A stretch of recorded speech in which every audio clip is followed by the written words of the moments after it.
पहला चैप्टर है composition and structure of the atmosphere. अब देखिए एटमॉस्फेयर की आपको लेयर्स पता होनी चाहिए, कौन कौन सी लेयर हैं, ठीक है, कैसे काम करती हैं, किस में क्या काम होता है, ठीक है। सबसे नीचे की अगर बात करें ट्रोपोस्फेयर होती है, ठीक है। ट्रोपोस्फेयर के बाद स्ट्रेटोस्फेयर होती है, स्ट्रेटोस्फेयर, ठीक। इसके बाद फिर हमारी मीजोस्फेयर होती है, मीजोस्फेयर।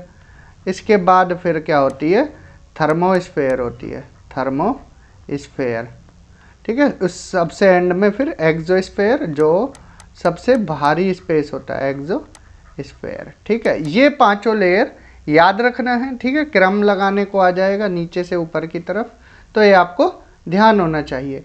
अब कन्वेक्शन क्या होता है, एडवेक्शन क्या होता है, ठीक है।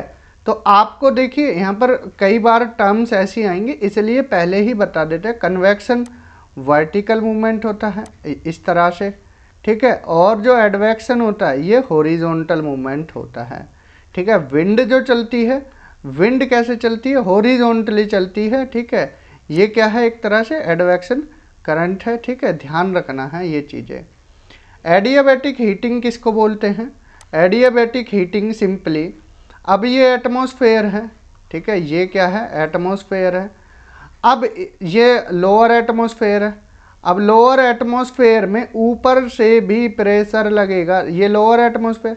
अब इसमें ऊपर भी गैसेस हैं, ऊपर से प्रेशर लग रहा है।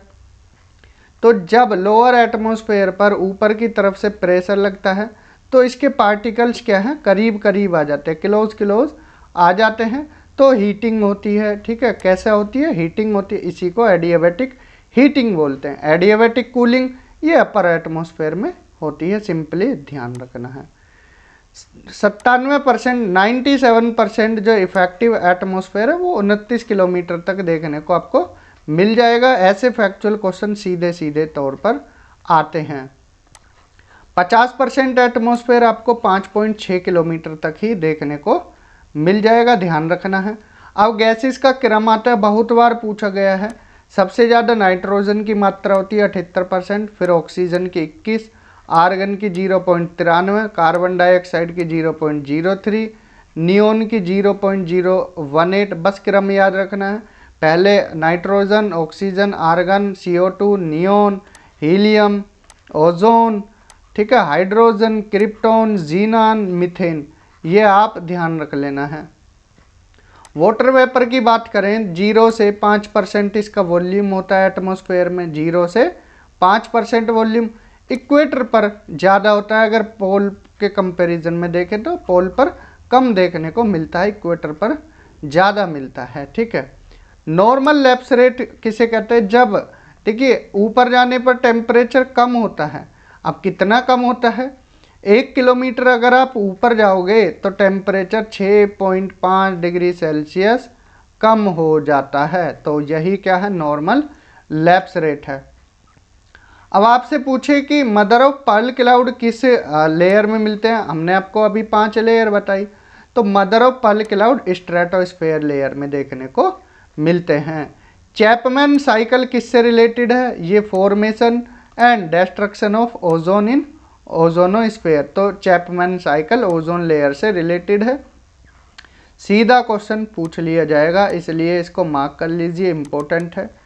मीजोस्फेयर को केमोस्फेयर भी बोला जाता है, ठीक है।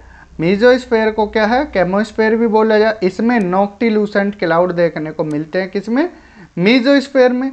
बहुत बार क्वेश्चन आया है ये, ठीक है, UGC नेट में भी आया है और RPSC असिस्टेंट प्रोफेसर में भी, इसलिए ऐसे क्वेश्चन आपको पता होने चाहिए। मॉन्डर मिनिमम ये रिलेटेड है किससे, सन स्पॉट से रिलेटेड है। जैसा कि हमने बताया सन स्पॉट 22 ईयर्स में 11 साल घटता है, 11 साल बढ़ता है, ईयर याद रखना, 22 साल का इसका साइकिल होता है सन स्पॉट का, ध्यान रखना है। कैनली हेविसाइड लेयर, ये ई लेयर को बोलते हैं, ये क्वेश्चन सीधे तौर पर पूछा गया है, ठीक है। Kennelly Heaviside layer. Appleton layer, ये F1 प्लस F2 लेयर को एप्लीटोन लेयर बोला जाता है। देखिए जो आइनोस्फेयर है, आइनोस्फेयर, थर्मोस्फेयर भी बोलते हैं, इसमें ये सब डिवाइडेड होती है आइनोस्फीयर, ठीक है। डी लेयर में, ई लेयर में, एफ लेयर में, एफ वी, फिर F1 F2 में। तो देखिए ई लेयर को कैनली हेविसाइड लेयर बोला जाता है, F1 और F2 को एप्लीटोन लेयर बोला जाता है, ठीक है। होमोस्फीयर और हेट्रोजीनियस ये किसको बोला जाता है? देखिए होमोस्फीयर जो 90 किलोमीटर तक एक्सटेंड होता है, इसमें ट्रोपोस्फीयर, स्ट्रेटो, मीजो तीनों लेयर आ जाती हैं होमोस्फीयर में। और हेट्रोजीनियस में ये 90 किलोमीटर से 10,000 किलोमीटर तक होता है, ठीक है। क्रम आए गैसेस का नाइट्रोजन, ऑक्सीजन, हीलियम और हाइड्रोजन, ये हेट्रोजीनियस में देखने को मिलती हैं। ये क्रम भी पूछा गया है, ध्यान रखना है, कंफ्यूज नहीं होना है, ठीक है। ट्रीवार्था ने क्लाइमेट रिप्रेजेंटेशन, क्लाइमेट की डिफाइन दी। उन्होंने क्लाइमेट को क्या बोला? क्लाइमेट क्या है? A composite of day to day weather phenomena है, ठीक है। क्लाइमेट को क्या बोला? Day to day weather phenomena, ठीक है, उसका कंपोजिट है क्या? क्लाइमेट। क्रिचफील्ड ने स्टैटिस्टिकल एवरेज बताया क्लाइमेट को। कोपेन और डी लोंग ने क्लाइमेट को क्या है? समरी बता दिया, एक तरह से क्लाइमेट समरी है वेदर की। एंड GF टेलर ने क्या बताया? Integration of weather. तो ये छोटे छोटी चीज़ें याद रखना है। ट्रीवार्था ने क्लाइमेट की डिफाइन दी, day to day weather phenomena का कंपोजिट बताया, क्रिचफील्ड ने स्टैटिस्टिकल एवरेज बताया, कोपेन डी लोंग ने समरी बताया एंड GF टेलर ने इंटीग्रेशन ऑफ वेदर बताया। ट्रोपोस्फेयर और स्ट्रेटोस्फेयर ये कॉइंड की गई टी सर ने डी बोट के द्वारा। बोट नाम याद रखना है, क्या नाम याद रखना है? बोट नाम याद रखना है, पूछ लिया जाता है। ट्रोपोस्फेयर और स्ट्रेटोस्फेयर किसके द्वारा कॉइन किए गए? यूपी असिस्टेंट प्रोफेसर 2021 में पूछा गया था, 21 या 16 में देख लेना है, लेकिन पूछा जरूर गया था। पोलन ग्रेन्स ये पैलिनोलॉजी इसकी स्टडी होती है, ठीक है। ABC एटमॉस्फेरिक ब्राउन क्लाउड्स, ठीक है, ये किससे रिलेटेड है? Formation of layers of pollutant से। ये चीज़ें जो भी हम बता रहे हैं सारी इंपॉर्टेंट है, डायरेक्ट लगती है एग्जाम में, इसलिए ध्यान रखना है, कोई भी चीज़ आपकी छूटे ना, ठीक है। अब नेक्स्ट है इंसोलेशन और हीट बजट। उसमें कोई डाउट हो तो पूछ लेना है कमेंट कर कर। इंसोलेशन और हीट बजट, देखिए इंसोलेशन क्या होती है? सन की रेज जब आती हैं, ठीक है, अर्थ सरफेस पर, और उसी को क्या बोलते हैं? इंसोलेशन बोलते हैं, ठीक है। हीट बजट भी देखेंगे अभी। सोलर कांस्टेंट किसको बोलते हैं? 2 ग्राम कैलोरी पर सेंटीमीटर स्क्वायर पर मिनट, और या 2 लैंगले पर मिनट, इसी को क्या है? सोलर कांस्टेंट बोला जाता है। ऐसे समझाते हैं, ये क्या है? 1 सेंटीमीटर इसकी लेंथ है, 1 सेंटीमीटर ब्रेथ, मीन्स ये स्क्वायर है, 1 सेंटीमीटर इधर, 1 सेंटीमीटर इधर। ये क्या है? स्फीयर है एक तरह से, ठीक है, ये क्या है? स्फीयर। अब ये कोई पर्टिकुलर एरिया है, ठीक है, एरिया है जिसकी लेंथ ब्रेथ 1 सेंटीमीटर है। अब क्या है? सनरेज आई, यहाँ क्या है? ये एब्जॉर्ब हो गई, ठीक है। अब 2 ग्राम कैलोरी इस एरिया में 1 मिनट में, इसी को सोलर कांस्टेंट बोला जाता है। 2 ग्राम कैलोरी पर सेंटीमीटर स्क्वायर पर मिनट या 2 लैंगले पर मिनट, यही सोलर कांस्टेंट है। विंटर सोलिस्टिस कब होता है? नदर्न हेमिस्फीयर में 22 दिसंबर को, नदर्न हेमिस्फीयर की बात हो रही है। समर सोलिस्टिस ये किस जून को होता है, ठीक है, जब सूरज की किरणें ट्रॉपिक ऑफ कैंसर पर डायरेक्ट होती हैं, 21 जून। और विंटर सोलिस्टिक जब ट्रॉपिक ऑफ कैप्रिकॉर्न पर सीधी रेखाएं होती हैं, तो वो 22 दिसंबर को होती हैं। स्प्रिंग इक्विनॉक्स और ऑटम इक्विनॉक्स जब सूर्य किरणें ट्रॉपिक ऑफ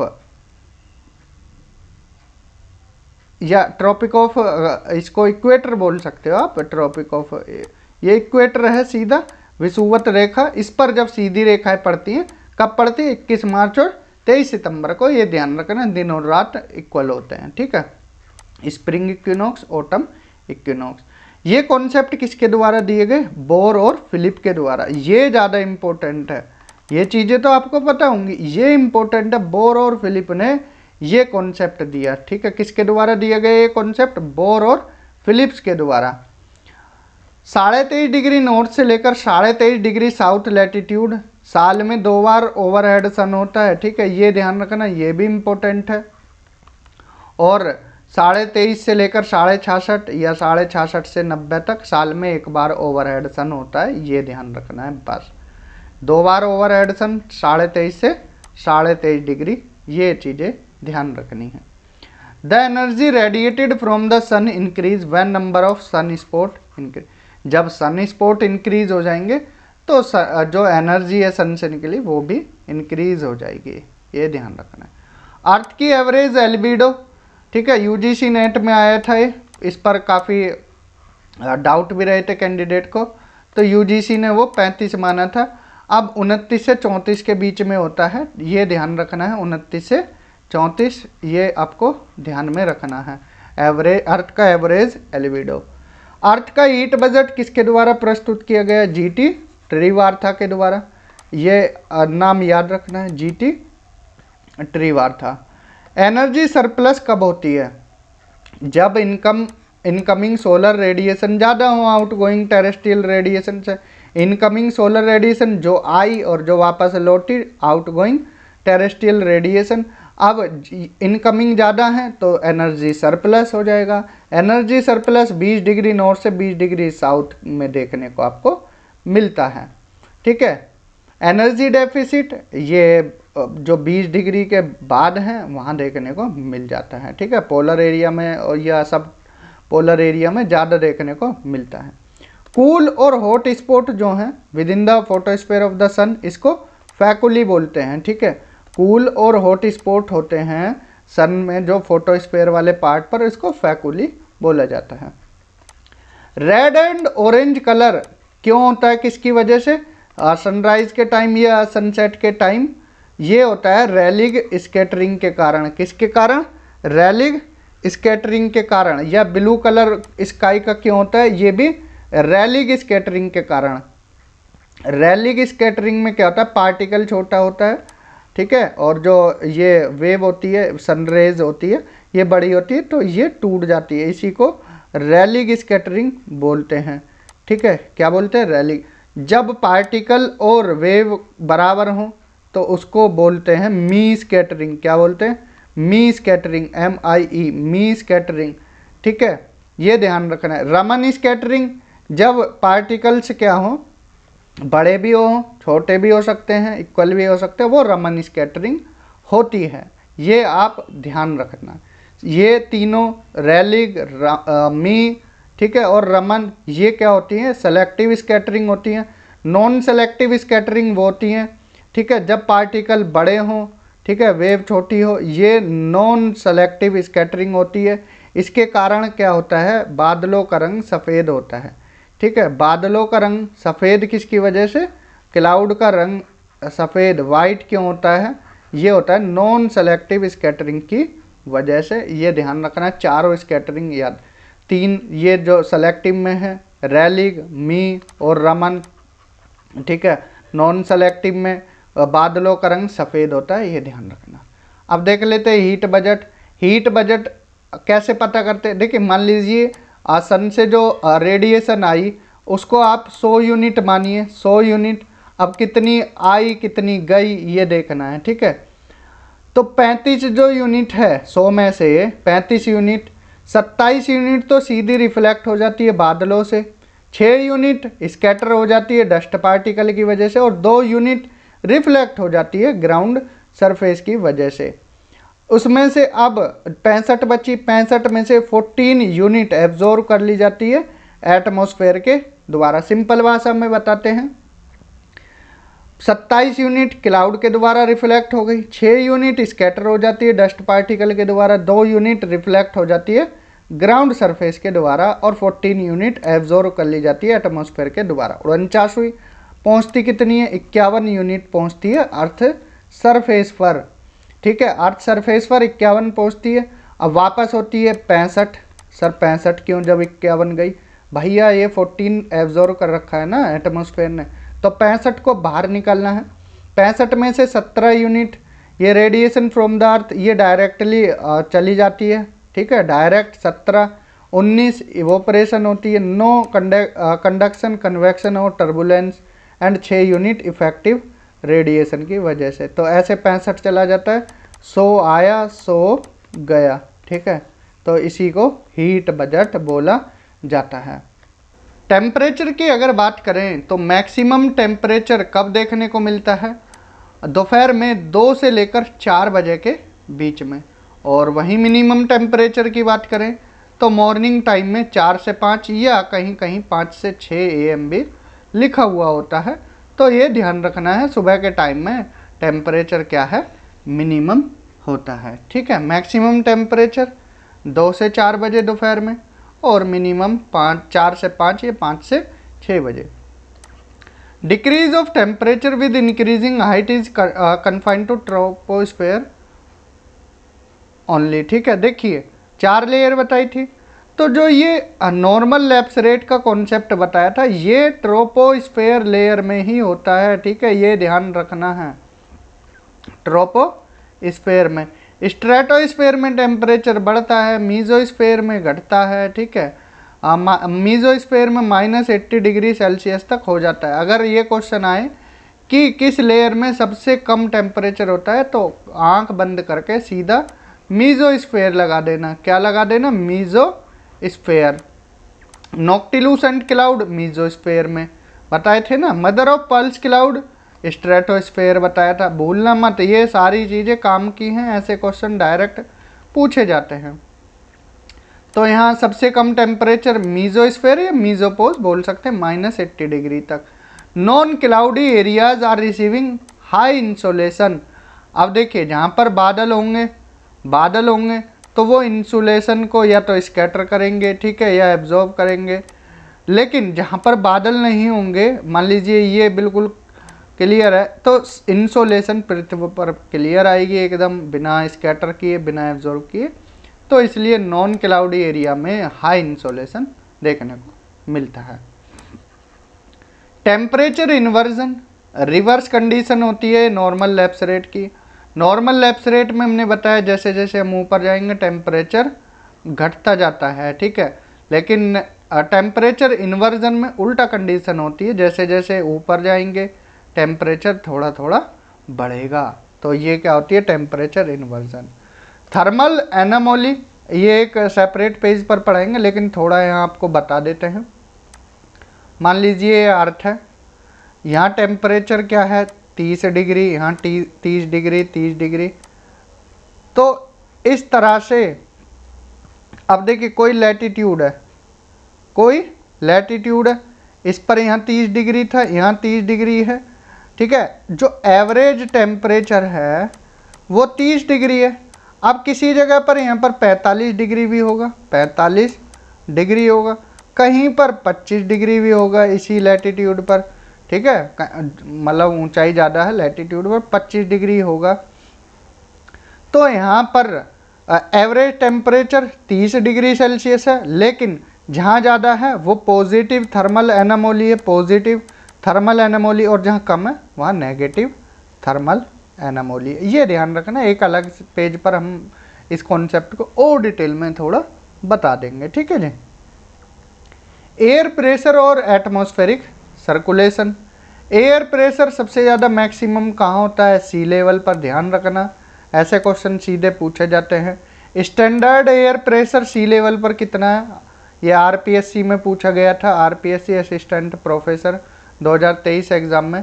तो 1013.25 MB होता है, ध्यान रखना है, इम्पोर्टेंट है, 1013.25 MB। एयर प्रेशर डिक्रीज करता है जैसे जैसे ऊपर की तरफ जाएंगे, इंक्रीजिंग एल्टीट्यूड पर एयर प्रेशर डिक्रीज करता है। कितना डिक्रीज करता है? 3.4 MB पर 600 फीट, ये ध्यान रखना है। प्रेशर ग्रेडियंट क्या होता है? Difference of pressure between any two places is called pressure gradient. दो प्लेस हैं, एक ये, इनके बीच में जो भी प्रेशर का डिफरेंस है उसी को प्रेशर ग्रेडियंट बोला जाता है। डायरेक्शन क्या होती है प्रेशर ग्रेडियंट फोर्स की? ये आइसोबार के हमेशा परपेंडिकुलर होती है, ठीक है, ध्यान रखना है। यहाँ थोड़ा समझा देते हैं इसको। जैसे मान लीजिए ये कोई प्लेस है, ये अर्थ है, ठीक है। अब यहाँ पर आइसोबार वो लाइन जो क्या है जहाँ पर प्रेशर सेम हो उन लाइनों को आइसोबार बोलते हैं। ठीक है, आइसोबार बोला जाता है।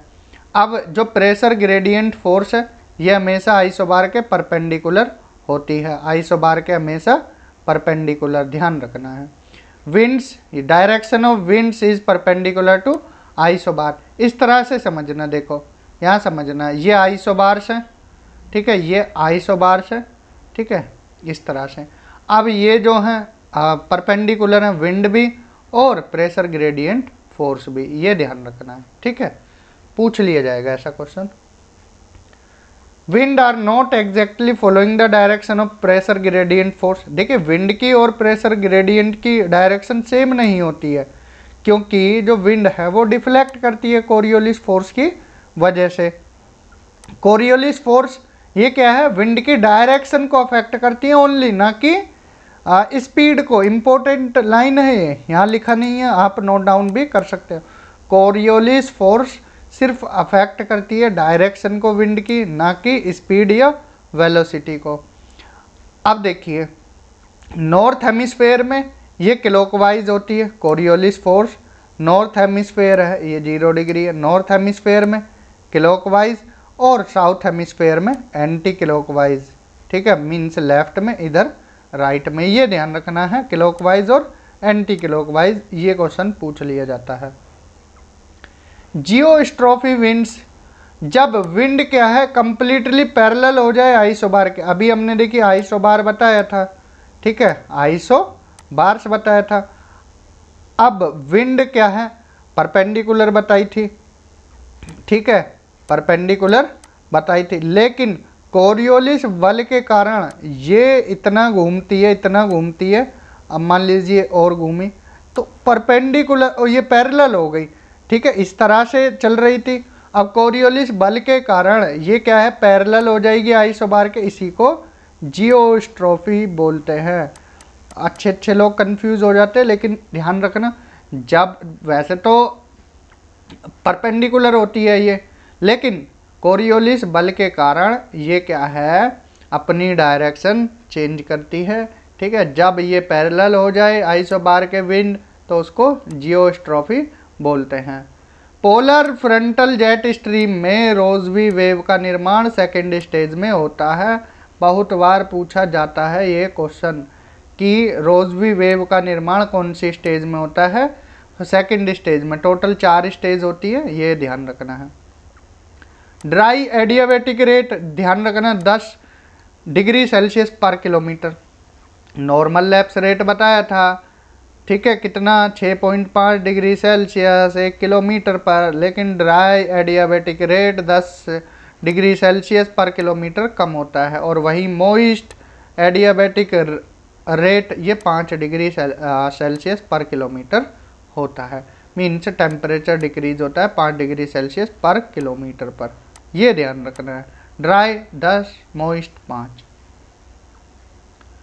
कुछ यहाँ पर और इम्पोर्टेंट बातें हैं, जैसे बर्जरॉन की आइस क्रिस्टल थ्योरी, इसको क्लाउड इंस्टेबिलिटी थ्योरी भी बोला जाता है।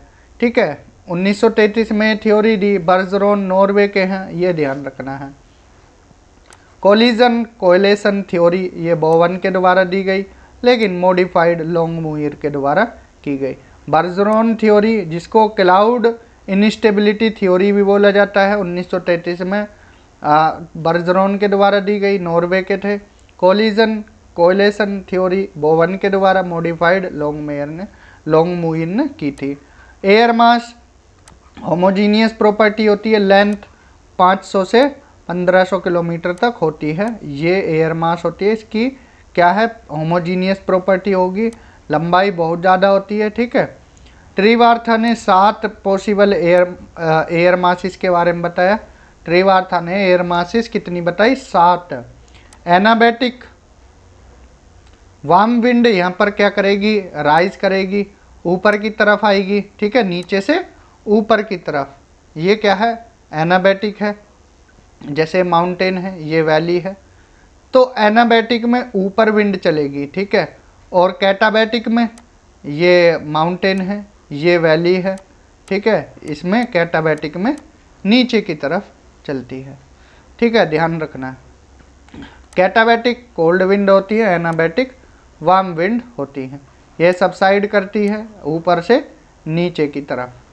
पोलर फ्रंटल थ्योरी जैकब और जर्किन्स ने दी, जैकब और जर्किन्स ने, ठीक है, जैकब और जर्किन्स के द्वारा दी गई। Highest sea level pressure 1075.2 MB record किया गया इरकुट्स्क साइबेरिया में। अब नॉर्मल हमने कितना बताया, 1013.25 MB। ये अब तक का highest sea level pressure. Lowest 877 MB रहा है, कहाँ का, मैरियाना आइलैंड का। Highest the height of mercury up to 0.1 inch in the glass tube is equivalent होती है 3.4 MB के। ये ध्यान रखना, कुछ इंपॉर्टेंट बातें हैं। कोरियोलिस फोर्स अफेक्ट करती है विंड की डायरेक्शन को, ना कि विंड की स्पीड को। ये हम पहले ही बता चुके हैं, इंपॉर्टेंट बात है। बोइस बैलेट ने फेरल लॉ के बेस पर विंड डायरेक्शन बताई, ये ध्यान रखना है। बोइस बैलेट ने फेरल लॉ के बेस पर विंड डायरेक्शन बताई। थर्मल कॉन्सेप्ट हेली ने दिया 1686 में। ये भी RPSC असिस्टेंट प्रोफेसर में पूछा गया था 1686 में। डायनेमिक कॉन्सेप्ट फ्लोन के द्वारा दिया गया और जेट स्ट्रीम कॉन्सेप्ट कोटेश्वरम और प्रकाश राव के द्वारा 1950s में दिया गया। मोनेक्स का मतलब है मॉनसून एक्सपीडिशन। ये रसिया और इंडिया के साइंटिस्टों ने इस पर मोनेक्स पर काम किया 1973 में। जेट स्ट्रीम स्ट्रॉन्ग कब होती है, विंटर सीजन में। East west circulation of tropical wind is called walker circulation बोलते हैं। जब ईस्ट वेस्ट सर्कुलेशन हो ट्रॉपिकल विंड का, उसको वॉकर सर्कुलेशन बोलते हैं। इकमैन स्पाइरल ये क्या करता है, denote altitudinal variation of winds shown by equiangle spirals. ये एकमैन स्पाइरल है, ठीक है। Index cycle the period of transformation of straight path of jet stream is called index cycle, ठीक है। जो पीरियड है किसका, जेट स्ट्रीम का स्ट्रेट पाथ है, ठीक है। उसके बाद फिर क्या करता है, ये जेट स्ट्रीम रोजबी वेव सेकंड में बनती है, बताया था ना। तो यहाँ पर लिखा है the period of transformation of straight path of jet stream is called index cycle which is completed in 4 successive stage. ये भी हमने बताया टोटल कितनी 4 स्टेज होती हैं, ठीक है, ध्यान रखना है। कुछ और इम्पोर्टेंट बातें, जब पेरू कोस्ट पर दिसंबर महीने में अल नीनो होगा तो अच्छी बारिश होगी पेरू के कोस्ट पर। वहीं भारत में, ठीक है, क्या पड़ेगा, सूखा पड़ेगा, ये ध्यान रखना है। जब अल नीनो कहाँ, पेरू के कोस्ट पर होगा तो पेरू के कोस्ट पर अच्छी बारिश होगी, लेकिन भारत में सूखा पड़ेगा। तो इंडिया में रिट्रीटिंग मॉनसून लेट हो जाएगा और इंडिया और ऑस्ट्रेलिया में सूखा पड़ेगा। वहीं दूसरी कंडीशन, जब पेरू कोस्ट पर दिसंबर महीने में ला लीना होगी तो सूखा पड़ेगा पेरू कोस्ट पर और इंडिया ऑस्ट्रेलिया में अच्छी बारिश होगी। तो अगर ला लीना पेरू कोस्ट पर है तो इंडिया के लिए अच्छा है, ऑस्ट्रेलिया के लिए अच्छा है। लेकिन अल नीनो पेरू कोस्ट पर है तो इंडिया के लिए नुकसान है, सूखा पड़ता है, ऑस्ट्रेलिया में भी सूखा पड़ता है। अल नीनो वार्म करंट है और ला लीना कोल्ड करंट है, ये ध्यान रखना है। इंडियन ओशियन डाइपोल, अगर इंडिया में देखिए एक तरफ इंडिया है, अगर इंडिया में पॉजिटिव डाइपोल यानी कि लो प्रेशर है तो अच्छी बारिश होगी। अब भैया जहाँ लो प्रेशर होता है विंड वहीं तो आएंगी हाई प्रेशर से, ठीक है, हाई प्रेशर से विंड लो प्रेशर की तरफ ही तो जाती है। अब इंडिया में यहाँ पर लो प्रेशर है तो विंड आएंगी चारों तरफ से, तो यहाँ अच्छी बारिश होगी। और ऑस्ट्रेलिया में उस टाइम नेगेटिव डाइपोल होगा, मीन्स वहाँ हाई प्रेशर होगा तो सूखा पड़ेगा। कुल मिलाकर बात यह है, इंडिया में पॉजिटिव डाइपोल जब होगा जब लो प्रेशर होगा, ठीक है, क्लियर। और वाइस वर्सा ये सिचुएशन है, अगर इंडिया में नेगेटिव डाइपोल है मीन्स हाई प्रेशर है तो सूखा पड़ेगा, ठीक है, ये ध्यान रखना है। ब्रेक इन मानसून क्या होता है, जब 7-8 दिन तक बारिश नहीं होती उसको ब्रेक इन मानसून बोलते हैं। गैप इन मानसून जब बोलते हैं जब 15 दिन से ज़्यादा बारिश नहीं होती है। जब बे ऑफ बंगाल ब्रांच और अरेबियन सी ब्रांच उत्तराखंड में मिल जाती हैं तो वहाँ क्या है, हाई प्रेशर। ये देखिए जब बे ऑफ बंगाल ब्रांच और अरेबियन सी ब्रांच उत्तराखंड में मिलती हैं तो वहाँ तेज़ बारिश और क्लाउड बर्स्ट होता है। ठीक है, जो 2013 में बादल फटे थे तो वो इसी वजह से दोनों ब्रांच मिली थी और तेज़ बारिश हुई थी। ठीक है, दिन में जब वैली से हिल की तरफ हवा चले, ठीक है, दिन के समय में जब वैली से हिल की तरफ हवा चले तो वो एनाबैटिक विंड होती है सी से लैंड की तरफ, और रात में जब माउंटेन से वैली की तरफ चले तो उसको कैटाबैटिक विंड बोलते हैं, लैंड से सी की तरफ। ठीक है, ये कुछ कॉन्सेप्ट ध्यान रखने हैं। अब बात करें ह्यूमिडिटी की, आर्द्रता एंड प्रेसिपिटेशन। तो देखिए वाटर वेपर की अगर बात की जाए, वाटर वेपर कितना परसेंट मिलता है, 2%। जैसा कि हमने बताया कि 5% इक्वेटर पर और 0% पोल पर देखने को मिलता है। स्टेबिलिटी या स्टेबल किसको बोलते हैं, एयर। स्टेबिलिटी जब होती है जब ड्राई एडियाबैटिक लैप्स रेट ज़्यादा होता है नॉर्मल लैप्स रेट से, तो स्टेबिलिटी आती है एटमॉस्फेयर में। ये हमेशा ध्यान रखना है, जब ड्राई एडियाबैटिक लैप्स रेट ज़्यादा होगा किससे, नॉर्मल लैप्स रेट से, तब एटमॉस्फेयर में स्टेबिलिटी देखने को मिलेगी। और ड्राई एडियाबैटिक लैप्स रेट हमने क्या बताया था, जब 1 किलोमीटर ऊपर जाएंगे तो 10 डिग्री सेल्सियस टेम्परेचर कम होगा। ठीक है, ये होती है क्या, ड्राई एडियाबैटिक लैप्स रेट। वहीं बात करें अगर नॉर्मल लैप्स रेट ज़्यादा है ड्राई एडियाबैटिक लैप्स रेट से, तब इनस्टेबिलिटी आती है एटमॉस्फेयर में, तब क्या आती है, इनस्टेबिलिटी आती है। ये कुछ ध्यान रखना। विरगा के बारे में अगर बात करें कि विरगा क्या है, ये एक तरह की प्रेसिपिटेशन है। जब ये बारिश होती है, ठीक है, such type of precipitation which after occurring from cumulus cloud in summer, जब समर सीजन में क्यूमुलस क्लाउड से प्रेसिपिटेशन होती है तो वो ज़मीन पर आने से पहले ही इवोपरेट हो जाती है। इसको बोलते हैं क्या, विरगा। ठीक है, ऐसे क्वेश्चन आते हैं। ठीक है, ये ध्यान रखना है। क्लियर, आगे चलते हैं। एयर मास के बारे में देखें तो एयर मास ट्रीवार्था ने डिवाइड किया है एयर मास को 2 पार्ट में, एक पोलर एयर मास और एक ट्रॉपिकल एयर मास।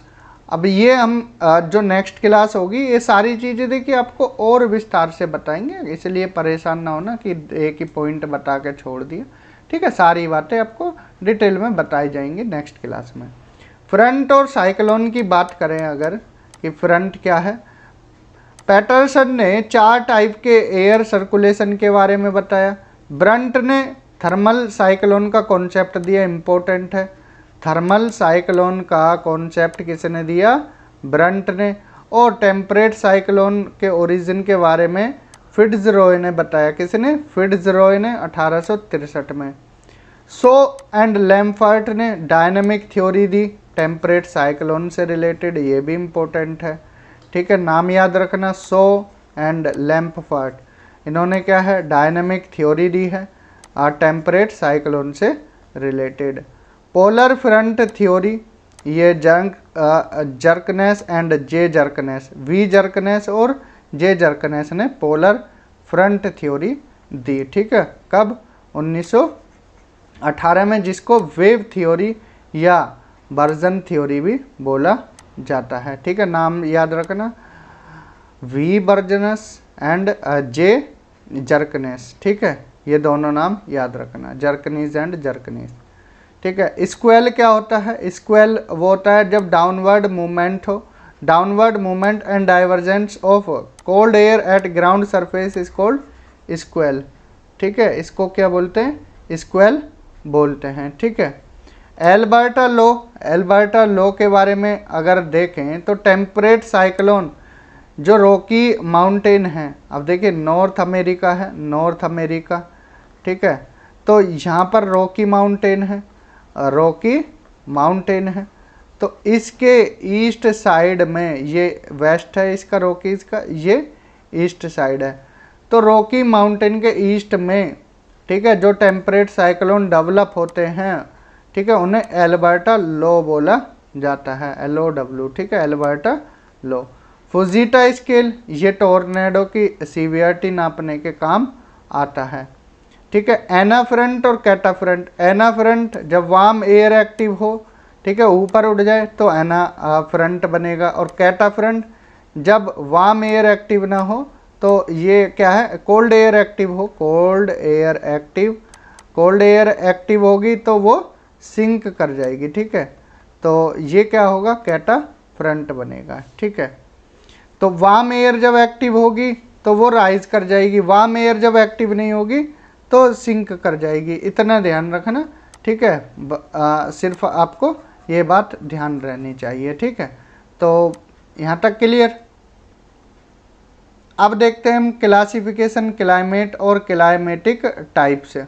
कोपेन, जो कि एक जर्मन बोटेनिस्ट थे, पूछ लिया जाता है, एंड क्लाइमेटोलॉजिस्ट थे। उन्होंने 1900 में, ठीक है, ये अपना क्लासिफिकेशन दिया, फिर इसको रिवाइज किया 1918 में, फिर एक बार फिर रिवाइज किया 1931 में, एक बार फिर रिवाइज किया 1936 में। जो उनका क्लासिफिकेशन था वो कैंडोल के क्लाइमेटिक क्लासिफिकेशन पर, जो वेजिटेशन का उन्होंने डिवाइड की थी उसके बेस पर था। फ्रेंच फिजियोलॉजिस्ट है कैंडोल, ठीक है। मॉडिफाइड किया 1953 में, ठीक है, किसने, ग्रीजर पोहोल, और इसलिए इसका नाम कोपेन ग्रीजर पोहोल क्लासिफिकेशन के नाम से जाना जाता है। काफ़ी बार संशोधन हुआ है, ये ध्यान रखना है। कब कब, 1900 में दिया, 1918 में पहला संशोधन, 31 में, 36 में, 53 में। ए को इन्होंने क्या बोला, कैपिटल ए को ट्रॉपिकल रेनी क्लाइमेट, बी को ड्राई क्लाइमेट, सी को वार्म टेम्परेट रेनी क्लाइमेट, डी को ह्यूमिड कोल्ड टेम्परेट, एंड ई को पोलर क्लाइमेट का नाम दिया। तो ये ध्यान रखना है, ABCDE। Small F precipitation through out year, ये ध्यान रखना है अगर स्मॉल एफ है। स्मॉल एम है तो मॉनसून क्लाइमेट, स्मॉल डब्ल्यू है तो विंटर ड्राई, और स्मॉल एस है तो समर ड्राई, ये ध्यान रखना है, ठीक है। BW की अगर बात करें तो ड्राई डेजर्ट क्लाइमेट होता है, और BS सेमी एरिड या स्टेपी क्लाइमेट होता है। ये बहुत बार पूछा जाता है, BW और BS। कोपेन का जो क्लाइमेट क्लासिफिकेशन था टेम्परेचर और प्रेसिपिटेशन पर बेस्ड था। फिर आता है थॉर्नवेट का क्लासिफिकेशन, अमेरिकन क्लाइमेटोलॉजिस्ट है थे, ठीक है। क्लाइमेट ऑफ नॉर्थ अमेरिका के बारे में इन्होंने 1931 में बताया। फिर वर्ल्ड लेवल पर इन्होंने कब, 1933 में, और मॉडिफिकेशन 1948 में किया। पहले इन्होंने क्लासिफिकेशन 1931 में नॉर्थ अमेरिका का किया, वर्ल्ड लेवल पर पूछा जाए तो 1933, ठीक है, और फिर मॉडिफाइड किया 1948 में। और किस पर बेस्ड था, प्रेसिपिटेशन इफेक्टिवनेस और टेम्परेचर इफेक्टिवनेस पर, ठीक है। जो 1948 वाला था उसमें पोटेंशियल इवेपो ट्रांसपिरेशन पर बेस्ड था। 32 क्लाइमेट टाइप्स में इन्होंने डिवाइड किया था, 32 में 5 ह्यूमिडिटी जोन्स और 6 टेम्परेचर प्रोविंस में डिवाइड किया था। फिर आते हैं ट्रीवार्था साहब। ट्रीवार्था अमेरिकन क्लाइमेटोलॉजिस्ट, 1930s में इन्होंने कोशिश की, जो कोपेन का क्लासिफिकेशन था उसी में थोड़ा बहुत संशोधन किया और बता दिया इन्होंने 6 मेजर क्लाइमेटिक टाइप बताए first order at world level, ठीक है। तो कोपेन ने कितने बताए, 5 बताए, और ट्रीवार्था ने 6 बता दिए। ए से डिनोट किया ट्रॉपिकल ह्यूमिड क्लाइमेट, बी से ड्राई क्लाइमेट, सी से mid latitude wet climate, D से टेम्परेट क्लाइमेट, ई से बोरियल, और एफ से पोलर क्लाइमेट। तो सिंपल मेथड है ट्रीवार्था का, बेस्ड है प्रेसिपिटेशन और टेम्परेचर पर, ठीक है जी। तो ये था क्लाइमेटिक क्लासिफिकेशन। अब देख लेते हैं यहाँ पर वर्ल्ड लेवल पर। पहला आता है इक्वेटोरियल क्लाइमेट और ट्रॉपिकल रेन फॉरेस्ट, जिसको AF से डिनोट किया जाता है। 5 डिग्री से 10 डिग्री दोनों हेमिस्फेयर में है, ठीक है, चाहे नदर्न हेमिस्फेयर हो और चाहे सदर्न हेमिस्फेयर हो। 5 डिग्री से लेकर 10 डिग्री के बीच में इक्वेटोरियल क्लाइमेट या ट्रॉपिकल रेन फॉरेस्ट क्लाइमेट देखने को मिलता है। बारिश 200 सेंटीमीटर से 250 सेंटीमीटर से भी ज़्यादा होती है इस एरिया में। दिन गर्म होता है, रात ठंडी होती है, ठीक है। एयर मूवमेंट ज़्यादा नहीं होता है, काम और स्टेबल कंडीशन बनी रहती है। फिर मॉनसून क्लाइमेट AM से डिनोट करते हैं इसको, ठीक है। 5 से 30 डिग्री लैटिट्यूड दोनों हेमिस्फेयर पर ध्यान रखना है, 5 से 30 डिग्री। और India, Pakistan, Nepal, Myanmar, Sri Lanka, south east Asian part, north Australia, east Africa, Madagascar, Ivory Coast, north part of South America और साउथ ईस्ट USA, यहाँ पर मॉनसून क्लाइमेट देखने को मिलता है। थर्ड आता है सवाना क्लाइमेट, जिसको AW से डिनोट करते हैं। सवाना को किससे? AW से। 5 डिग्री से 20 डिग्री तक देखने को मिलता है लैटिट्यूड तक, ठीक है। इसको सूडान टाइप भी बोलते हैं। और सवाना रीजन को ब्राज़ील में क्या है, सिरेडो के नाम से जाना जाता है। इम्पोर्टेंट है, RPSC में 2023 असिस्टेंट प्रोफेसर एग्जाम में ये पूछा गया था।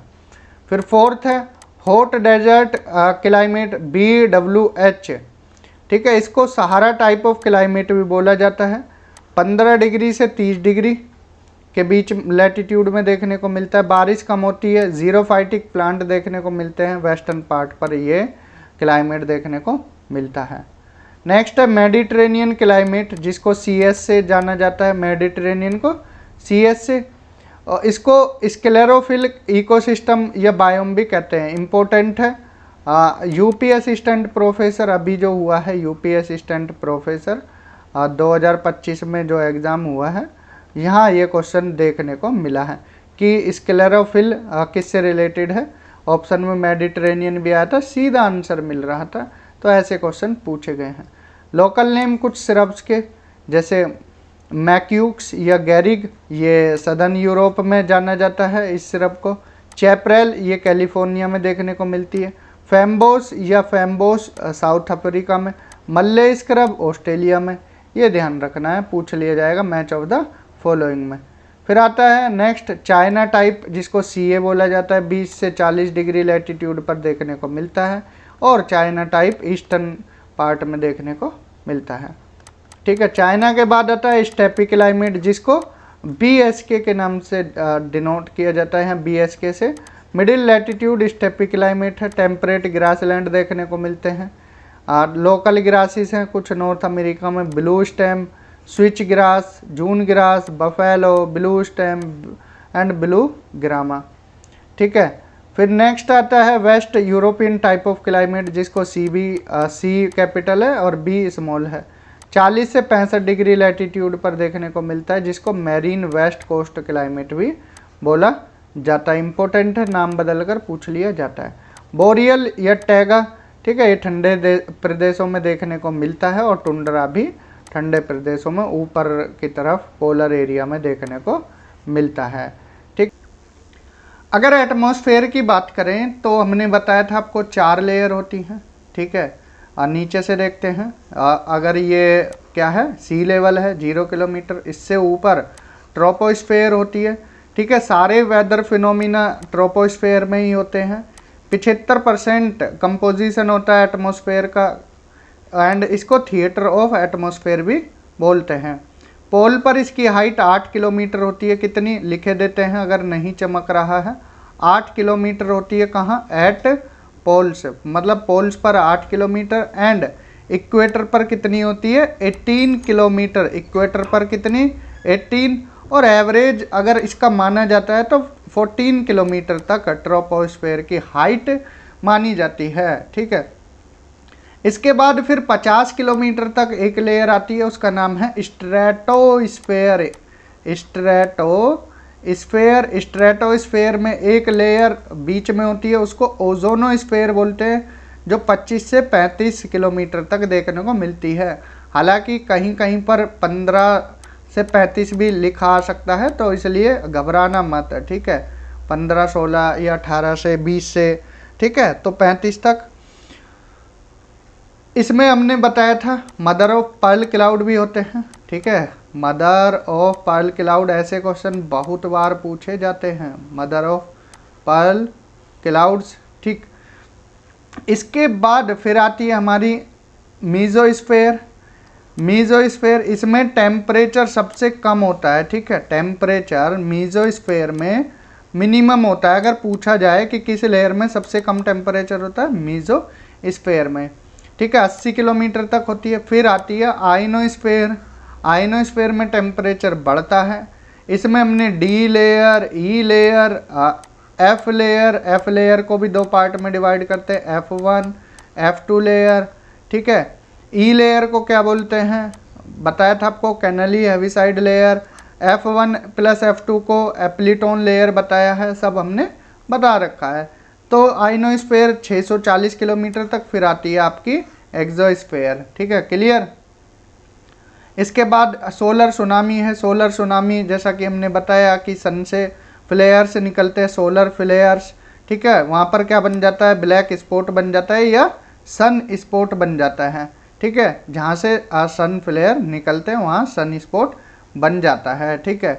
तो ये ऑरोरा विजिबल होते हैं कहाँ, पोल्स पर, ठीक है, नॉर्थ पोल पर, नॉर्थ पोल पर ऑरोरा बोरियोलिस बोलते हैं, ऑरोरा बोरियलिस, बोरियलिस। एंड साउथ पोल पर ऑरोरा ऑस्ट्रियलिस बोलते हैं, ऑस्ट्रियलिस, ठीक है। ये ध्यान रखना, ऑरोरा बोरियलिस, ऑरोरा ऑस्ट्रियलिस, ये ध्यान रखना है, ठीक है। और सन स्पॉट साइकिल अगर पूछा जाए, सन स्पॉट साइकिल तो कितना होता है इसका साइकिल, 22 साल का, 11 साल घटता है, 11 साल बढ़ता है, ठीक है। ये हमने बताया था, 11 साल घटेगा, 11 साल बढ़ेगा, पूरा साइकिल 22 साल का होता है।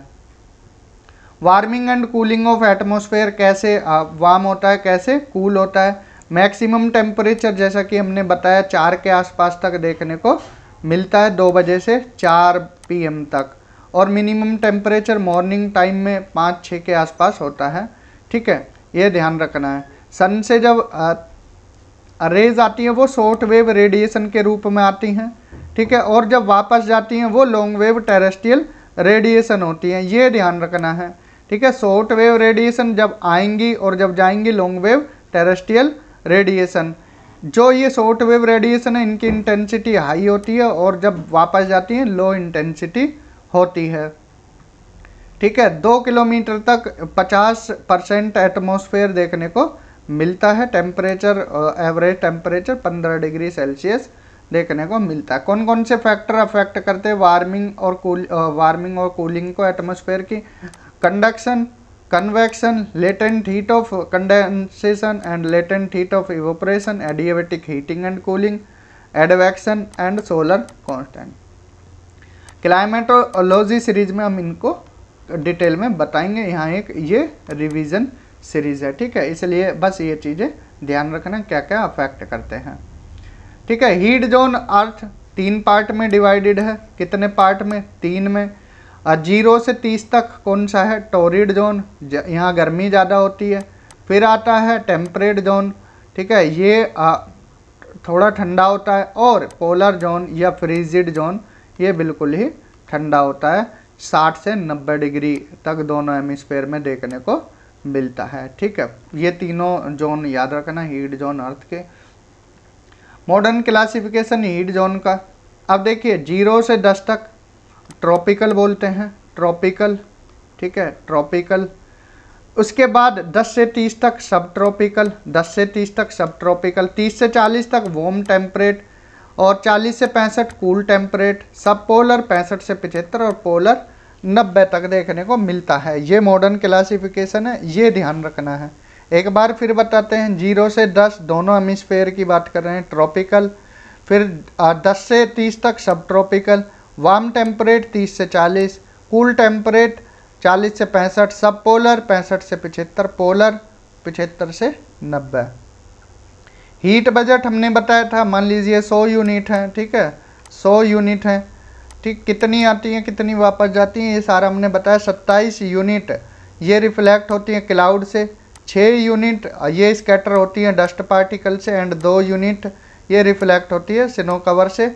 मीन्स एल्बिडो 35 यूनिट वापस चली जाती हैं, 14 यूनिट एब्जॉर्ब की जाती हैं एटमॉस्फेयर के द्वारा और अर्थ सरफेस पर टोटल जाती हैं 51 यूनिट, क्योंकि 35 ये और 14 एब्जॉर्व कर ली हैं ये एटमॉस्फेयर के द्वारा, बचती हैं 51 यूनिट, ये अर्थ सरफेस तक जाती हैं, ठीक है। 51 unit reaches to ground surface. अब वापस कितनी होंगी, वापस होंगी भैया 65 की होंगी सर, क्योंकि 51 ये और 14 ये बैठी हुई है ना, एब्जॉर्व कर रखी है एटमॉस्फेयर ने, ये भी तो वापस जाएंगी, ठीक है जी। 65 कैसे जाती हैं, 17 ट्रांसफर होंगी कन्वेक्शनल विंड से, 9 conduction and convection, 19 unit evaporation, 6 unit other process से और 14 यूनिट एटमॉस्फेयर से। काउंट कर लीजिए, निकल कर आ जाएगा कितना आपका 65, ठीक है, ये ध्यान रखना है। Class characteristics between land mass and water body. अब इन दोनों की कैरेक्टरिस्टिक देखते हैं, लैंड और वाटर बॉडी की। ट्रांसपेरेंसी किसकी लेस होती है, लैंड की, वाटर की ट्रांसपेरेंसी ज़्यादा होती है। आप चीज़ों को आर पार देख सकते हो, इसको बोलते हैं ट्रांसपेरेंसी। मोबिलिटी की बात करें तो लैंड मोबाइल नहीं करती, मोबाइल इन द सेंस की मूव करना एक जगह से दूसरी जगह, लेकिन वाटर मूव करता है, मोर मोबाइल होता है, ठीक है। स्पेसिफिक हीट ये लैंड की कम होती है और वाटर की 3 टाइम्स ज़्यादा होती है रॉक के मुकाबले। स्पेसिफिक हीट मीन्स हीट को रोकने की क्षमता, ठीक है, ये ध्यान रखना है।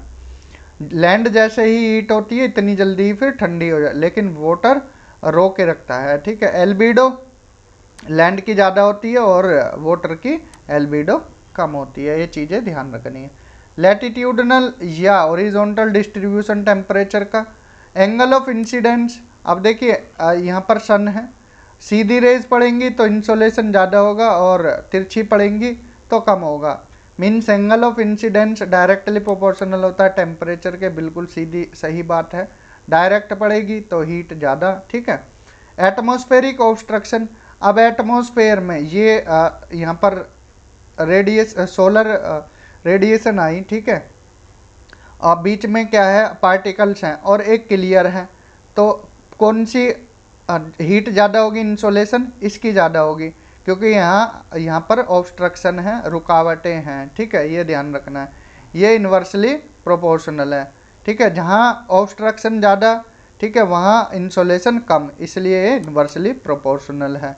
एल्टीट्यूड, जहाँ पर हाइट देखिए जैसा कि हमने बताया 1 किलोमीटर ऊपर जाने पर -6.5 डिग्री सेल्सियस टेम्परेचर कम होता है, तो यहाँ पर 13 किलोमीटर है, तो सीधा सीधा तो देख लेना यहाँ पर 30 है, ये 13 नहीं 2 किलोमीटर कर लीजिए इसको, 13 पर तो बहुत माइनस में हो जाएगा, 30 डिग्री सेल्सियस है, तो यहाँ पर 6.5 × 2 तो 17 हो जाएगा। एल्टीट्यूड जितना ऊपर जितनी हाइट ज़्यादा, अब माउंट एवरेस्ट पर बर्फ़ क्यों जमी होती है, ठीक है, इसीलिए जमा होती है। क्लाउडी एरिया है तो इंसोलेशन कम होगा, एब्जॉर्ब कर लिया जाता है क्लाउड के द्वारा या रिफ्लेक्ट कर दिया जाता है। एल्बिडो, जो ब्राइटर ऑब्जेक्ट होगा एल्बिडो ज़्यादा होगी, सीधी सी बात है। स्लोप, ये nature of surface, ocean current, wind, diurnal range of temperature, ये सब अफेक्ट करते हैं, ठीक है, तो स्लोप भी अफेक्ट करता है, नेचर ऑफ सरफेस भी करेगा। अब कहीं पर क्या है सरफेस स्मूथ है बिल्कुल और कहीं पर तो रफ सरफेस है, तो स्मूथ वाले से स्कैटरिंग या रिफ्लेक्शन ज़्यादा हो जाता है, रिफ्लेक्शन हो जाता है, ठीक है। अगर ये स्मूथ है रिफ्लेक्शन हुआ, यहाँ पर रिफ्लेक्शन इतना प्रॉपर नहीं हो पाता है, ठीक है। थर्मल एनामोली आपको बताया था, difference in temperature either less और मोर देन एवरेज टेम्परेचर, इसी को थर्मल एनामोली बोलते हैं। अगर टेम्परेचर ज़्यादा है एवरेज टेम्परेचर से तो पॉजिटिव एनामोली और कम है तो नेगेटिव एनामोली, ये आपको अब समझाया भी था, ठीक है। Thermal inversion normal lapse rate का उल्टा होता है, ठीक है, जैसा कि हमने बताया 1 किलोमीटर ऊपर जाओगे, 1 किलोमीटर ऊपर जाने पर ये 6.5 डिग्री सेल्सियस कम होता है, ठीक है। तो अब अगर इस रेट से ना होकर टेम्परेचर बढ़ने लगे जैसे ऊपर जा रहे हो तो उसको थर्मल इन्वर्जन बोलते हैं। 2 तरह का होता है, नॉन एडवेक्शनल और एडवेक्शनल। नॉन एडवेक्शनल और एडवेक्शनल, नॉन एडवेक्शनल में ग्राउंड इन्वर्जन आ जाएगा, ठीक है, अपर एयर इन्वर्जन आ जाएगा, और एडवेक्शनल में फ्रंटल इन्वर्जन, वैली इन्वर्जन और ट्रेड विंड इन्वर्जन आएगा। अपर एयर भी दो तरह का होता है, थर्मल अपर एयर इन्वर्जन और मैकेनिकल अपर एयर इन्वर्जन, ठीक है, तो ये ध्यान रख लेना है। इसके बाद प्रेशर बेल्ट्स, देखिए 7 तरह की प्रेशर बेल्ट होती हैं, 7 तरह की। एक होती है इक्वेटोरियल लो प्रेशर बेल्ट, ठीक है, दोनों हेमिस्फेयर के लिए एक ही होती है। बाकी सब ट्रॉपिकल हाई प्रेशर बेल्ट दोनों हेमिस्फेयर की होती है, नॉर्थ हेमिस्फेयर भी और साउथ हेमिस्फेयर भी। ऐसे ही सब पोलर लो प्रेशर बेल्ट, ये भी नॉर्थ हेमिस्फेयर और साउथ हेमिस्फेयर, ठीक है। पोलर हाई प्रेशर, ये नॉर्थ हेमिस्फेयर और साउथ हेमिस्फेयर, इस तरह से 7 बेल्ट बन जाती हैं, ठीक है, ध्यान रखना है। एक बार डायग्राम देख लेते हैं। ये सब ट्रॉपिकल हाई, ये इक्वेटोरियल लो प्रेशर बेल्ट कैसे बनेगी? अब भैया देखिए, यहाँ पर टेम्परेचर इक्वेटर पर ज़्यादा होता है, इक्वेटर पर टेम्परेचर ज़्यादा होगा इक्वेटर पर, ठीक है।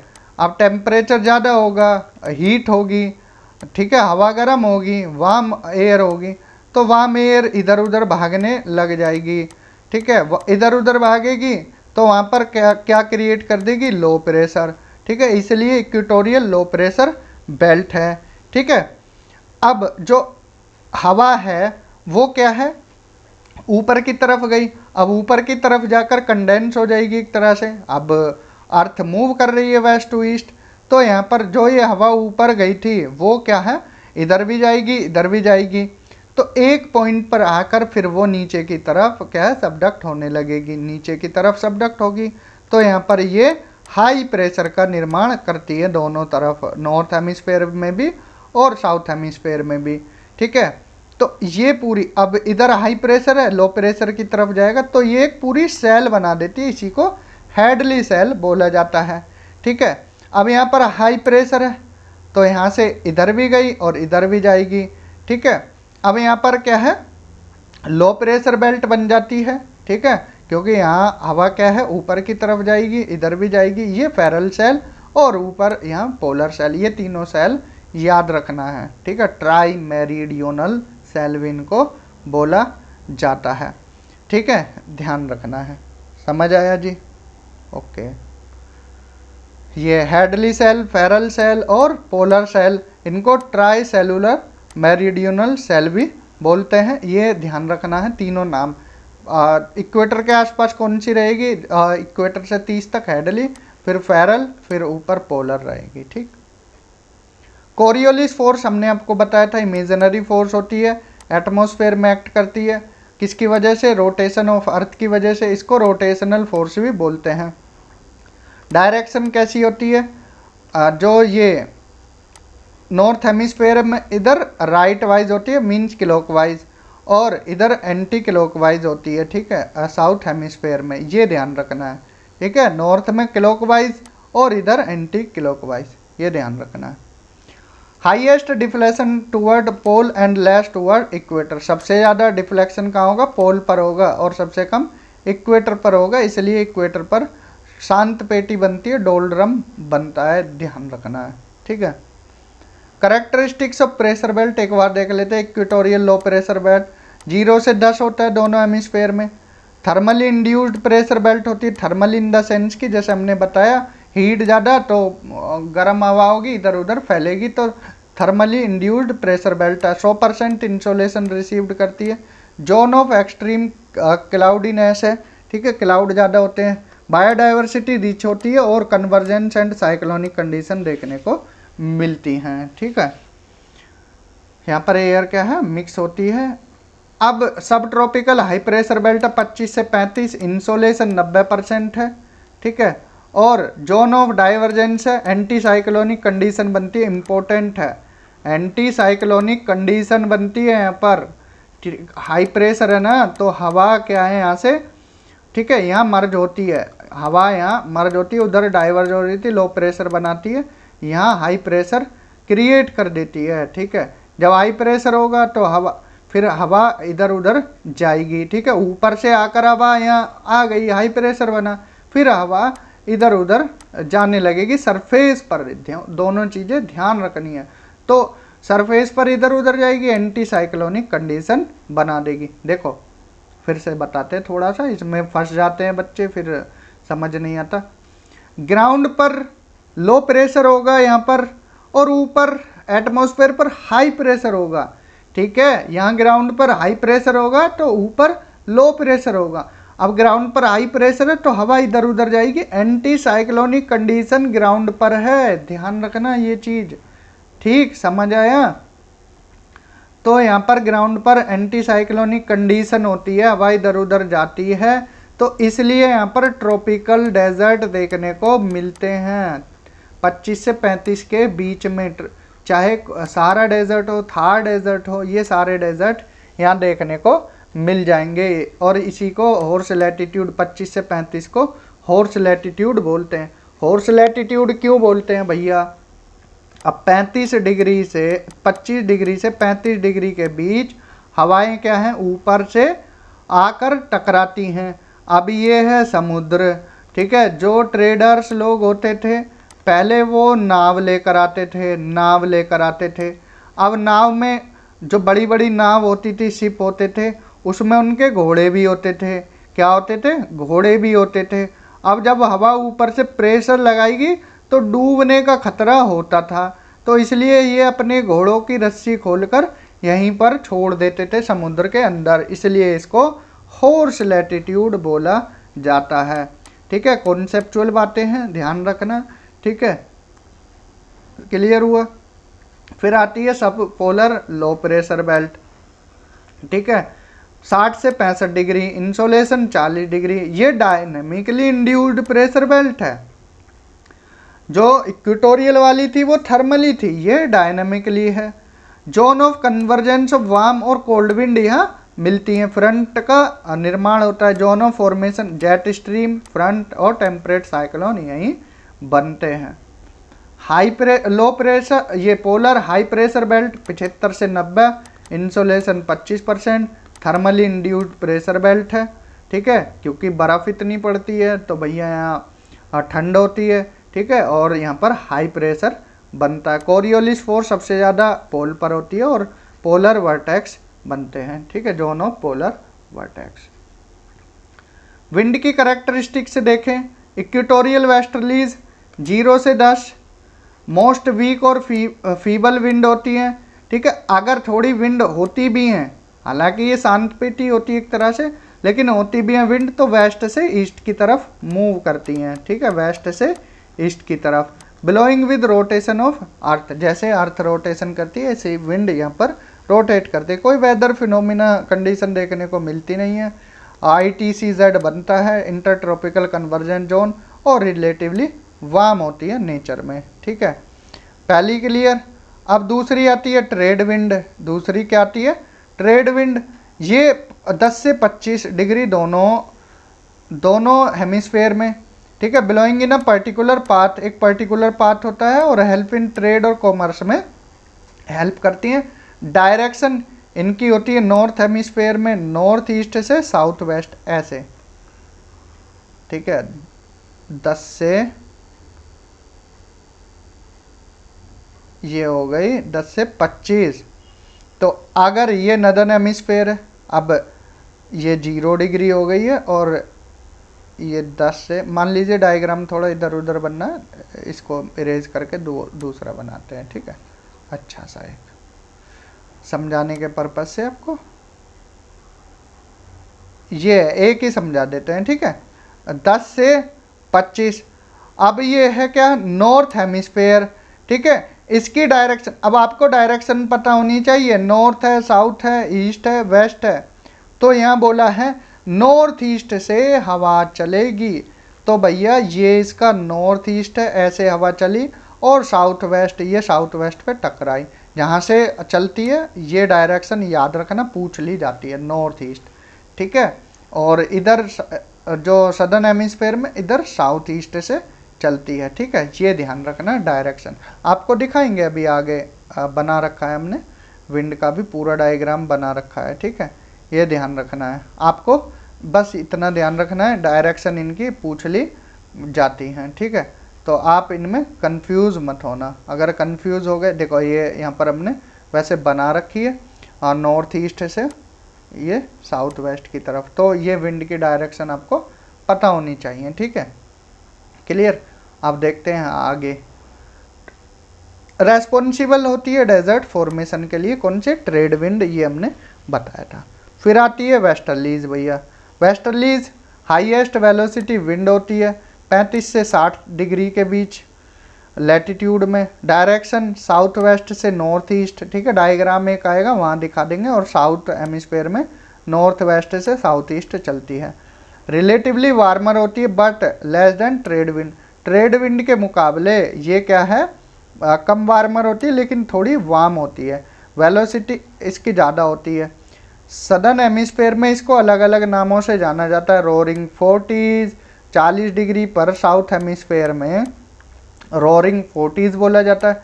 Furious 50s 50 degree, south hemisphere में इसको फ्यूरियस 50, और श्रिंकिंग 60s यहाँ पर 60 डिग्री पर, ये इसका नाम है श्रिंकिंग 60s, ये ध्यान रखना, रोरिंग 40s, फ्यूरियस 50s और श्रिंकिंग 60s, ठीक है।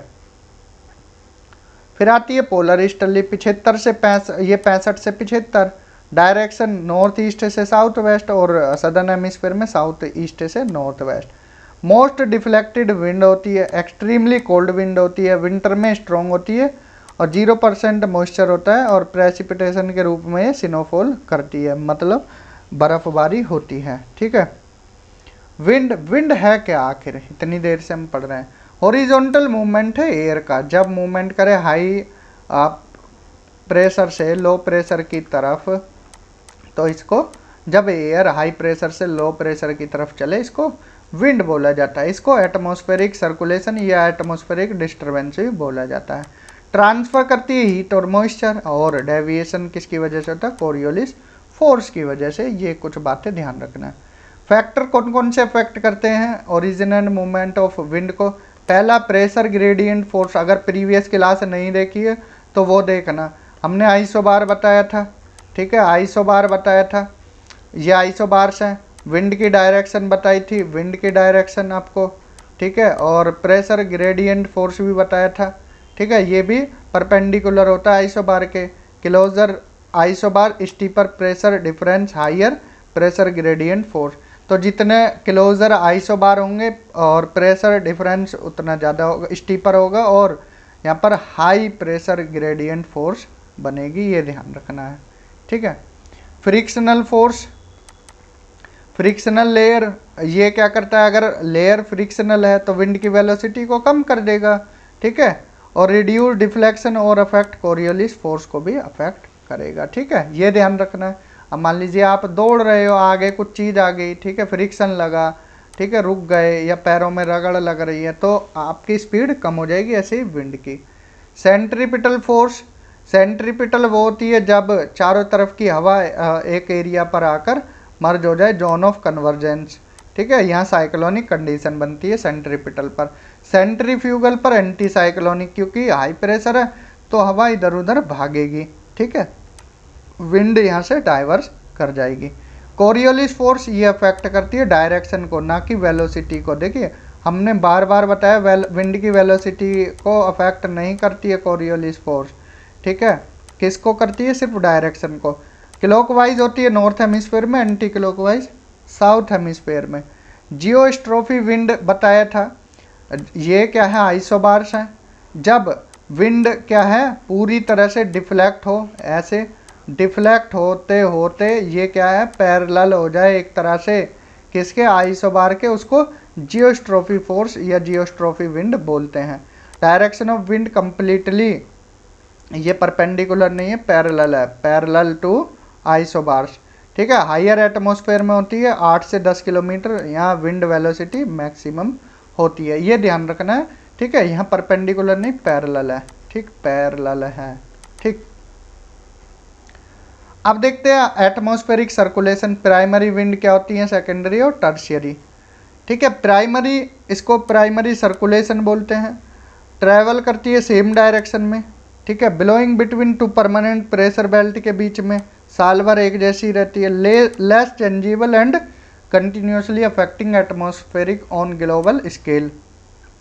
ट्रांसफर करती है हीट और मॉइस्चर का लैटिट्यूडनली, ठीक है, पोल से इक्वेटर और वाइस वर्सा।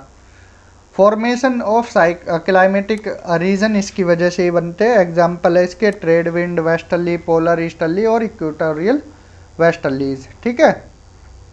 वहीं बात करें सेकेंडरी सॉरी सब कॉन्टिनेंटल रीजनल विंड होती है, मीन्स ये एक तरह से मौसमी होती है। No travel in same direction throughout year, साल भर एक जैसी नहीं चलती हैं। फॉर्मिंग ड्यू टू थर्मल और dynamic changes in primary wind, ठीक है। रेस्पॉन्सिबल होती है हीट और मॉइस्चर के रीजनल लेवल पर, ठीक है। Seasonal change, responsible for seasonal change, जिसमें monsoon wind, jet stream front, air mass, cyclone ये आते हैं। और लोकल विंड में या टर्शियरी में इसको लोकल विंड या डेली विंड बोलते हैं। सेम डायरेक्शन में नहीं चलती है, ठीक है। ये रिवर्सिबल होती है, फ्रिक्वेंटली चेंज होती रहती है, ठीक है। टेम्परेचर और प्रेशर को भी अफेक्ट करती है। हीट, मॉइस्चर इनको क्या है, ट्रांसफ़र करती है। डेली वेदर फिनोमिना के लिए रेस्पॉन्सिबल होती है। Mountain breeze, valley breeze, sea breeze, loo, foehn, mistral, zonda, ये सब इसमें आती हैं, ठीक है जी। फिर आता है ह्यूमिडिटी। ये क्या होता है, इनविजिबल मॉइस्चर इन एटमॉस्फेयर। देखिए जो दिखाई नहीं देता आपको मॉइस्चर हवा में होता है उसको ह्यूमिडिटी बोलते हैं। प्रेजेंट इन गैसेस स्टेट, ठीक है, ये गैसेस स्टेट में मिलता है। 3 तरह की होती है, एब्सोलूट ह्यूमिडिटी पूछ लिया जाता है, स्पेसिफिक ह्यूमिडिटी और रिलेटिव ह्यूमिडिटी, ठीक है। रिलेटिव ये कट गया, रुको, ठीक है। ये तीसरी है रिलेटिव ह्यूमिडिटी। एब्सोलूट में अब ध्यान रखना है, ठीक है, ग्राम पर सेंटीमीटर क्यूब में इसको मापा जाता है। ऊपर आता है वेट, नीचे आता है वॉल्यूम, ठीक है। अब मान लीजिए ये हवा है भैया, ये क्या है, एक तरह से विंड है, ठीक है। वॉल्यूम ऑफ एयर मास, ठीक है, एयर मास का वॉल्यूम है, इसमें कितने ग्राम मॉइस्चर है, तो ये एब्सोलूट ह्यूमिडिटी निकल कर आती है। Amount of moisture in terms of wet, तो इसको बोलते हैं एब्सोलूट। स्पेसिफिक में क्या होता है, वेट अपॉन वेट, कितने वेट की कितने ग्राम या कितने किलो की एयर मास है और कितने ग्राम मॉइस्चर है, ये होती है स्पेसिफिक। रिलेटिव में क्या है, परसेंटेज में मापते हैं। Actual amount of moisture upon holding capacity of air mass into 100, कि कोई एयर मास है उसमें कितने ml, ठीक है, कितने ml मॉइस्चर है। पहले तो देखेंगे विंड मान लो 100 ml की, 50 ml इसमें मॉइस्चर है, इंटू 50 से करेंगे तो 50% मॉइस्चर निकल कर आ जाएगा इस तरह से। सैचुरेटेड एयर किसको बोलते हैं, जब 100 ml क्या है एयर मास है, इसमें आ सकती है और 100 ml है ही, तो 100% आए, ये इसको सैचुरेटेड एयर मास बोलते हैं। जब रिलेटिव ह्यूमिडिटी कितनी हो, 100% हो, तो इसको सैचुरेटेड बोलते हैं। समझ आया, एब्सोलूट, स्पेसिफिक और रिलेटिव, ठीक है। तो सिंपल भाषा में आपको समझा दिया। मैकेनिज्म ऑफ प्रेसिपिटेशन, ठीक है, insolation, evaporation, adiabatic, heating, cooling, saturation, condensation, cloud drop, rainfall, precipitation, ये सब मैकेनिज्म है प्रेसिपिटेशन के। स्टार्टिंग होती है इंसोलेशन से, एंड होती है प्रेसिपिटेशन से, ये स्टेज चलती है। समझा देते हैं कैसे, ठीक है। अब मान लो यहाँ पर सन की रेज आई, ध्यान से समझना, इंसोलेशन आई, यहाँ पर टकराई, गर्म किया, ठीक है। अब पानी गर्म हुआ, इस जगह का पानी क्या है, गर्म हुआ, तो वो वेपर बनकर ऊपर उड़ा। रिलेटिव ह्यूमिडिटी 30% है, फिर ऊपर गया, 50 हुई, ऊपर गया 80 हुई, ऊपर गया 100, यहाँ सैचुरेटेड हो गई। क्या बारिश होगी सैचुरेटेड होने के बाद? ज़रूरी नहीं है एयर सैचुरेटेड हो जाए तो बारिश ही हो, उसको ज़रूरत होती है किसकी, हाइग्रोस्कोपिक न्यूक्लियाई की। तो यहाँ डस्ट पार्टिकल वगैरह हैं, हाइग्रोस्कोपिक न्यूक्लियाई, तो जो ये एयर थी अपने साथ मॉइस्चर था इसमें, तो इनके साथ ये क्या हो जाएगी, मिक्सअप हो जाएगी, तो ये ऐसे ही क्लाउड बनते हैं, बादल बनते हैं, ठीक है।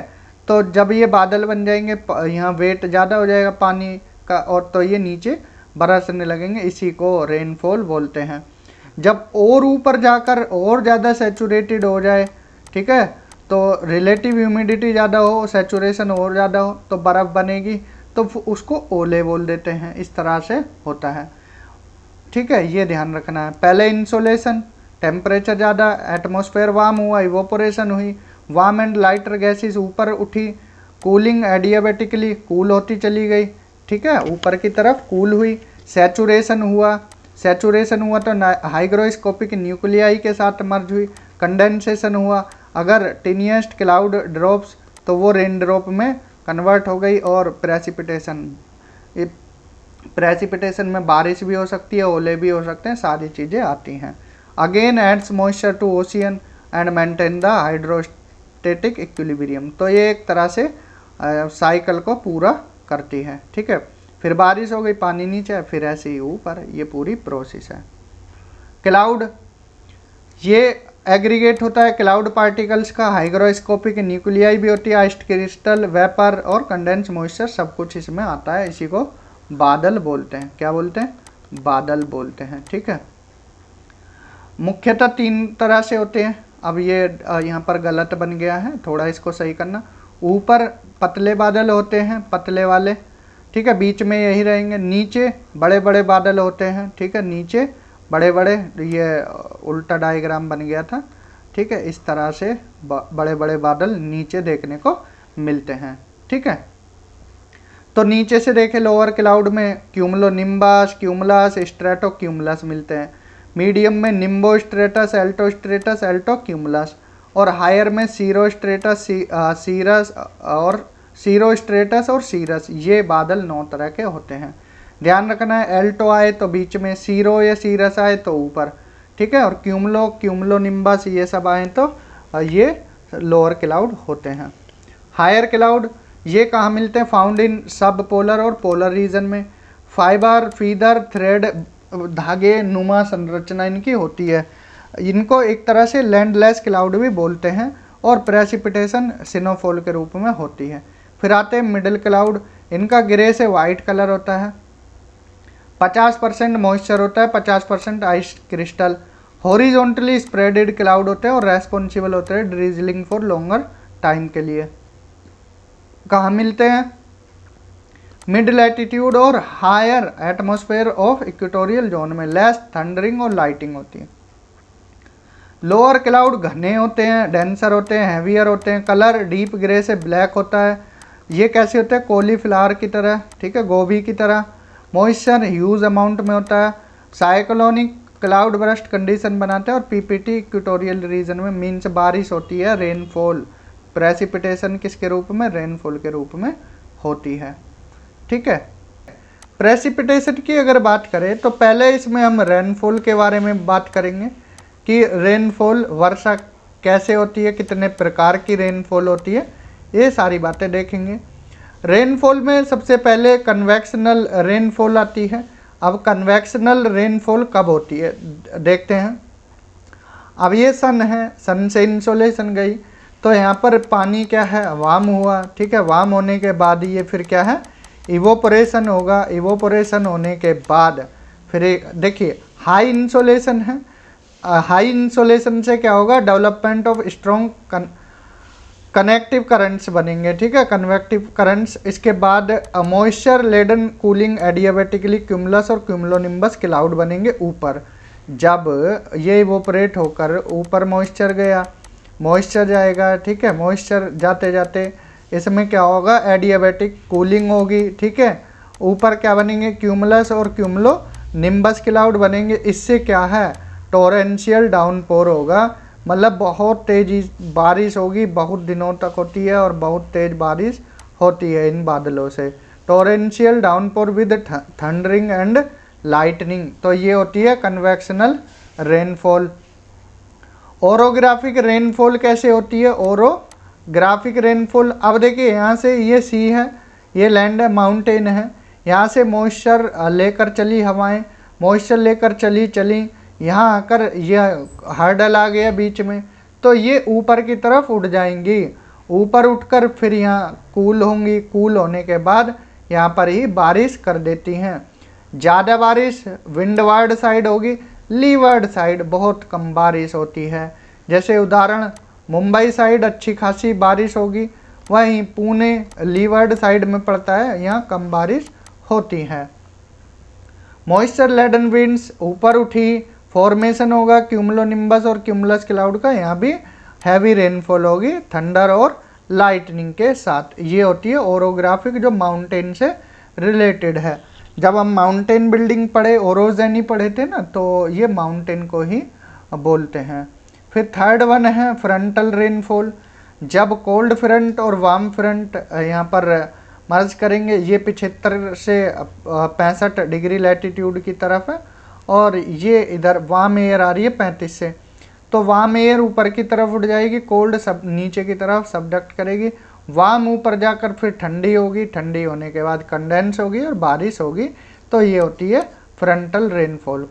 Convergence of contrasting wind eight 60 से 65 डिग्री लैटिट्यूड पर मिक्स नहीं होती है, क्यूमुलस क्लाउड बनाती है और बारिश होती है। तो 3 तरह की बारिश हमने रेनफॉल देखी। पहली देखी हमने कौन सी, कन्वेक्शनल रेनफॉल, कन्वेक्शनल। सेकंड देखी हमने ओरोग्राफिक, सेकंड ओरोग्राफिक। और थर्ड हमने देखी फ्रंटल, ठीक है, थर्ड देखी फ्रंटल, ठीक है। ये 3 तरह की होती हैं, ठीक है। फिर देखते हैं हम स्लीट। स्लीट ये क्या होता है, रेन और स्नो का मिक्सर होता है, ठीक है। इसमें बारिश भी होती है और स्नो भी साथ के साथ आती है, इसे स्लीट कहते हैं, ठीक है। हेल क्या होता है, हेल ये जब ठंडा स्टॉर्म होता है तो वेपर क्या है ऊपर की तरफ और एटमॉस्फेयर में ऊपर चली जाती है, तो फ्रीज होती है और साइज बढ़ जाता है इसका, एक्सट्रीम वायलेंट कंडीशन होती है। और यहाँ पर 200 ग्राम से 300 ग्राम के ओले टाइप बनते हैं, लेकिन ओले देखिए ऊपर तो बहुत मोटे मोटे होते हैं 200-300 ग्राम के। आप कह रहे होगे कि सर नीचे तो 200-300 ग्राम का अगर सर पे गिरेगा तो सर खोल देगा पूरा।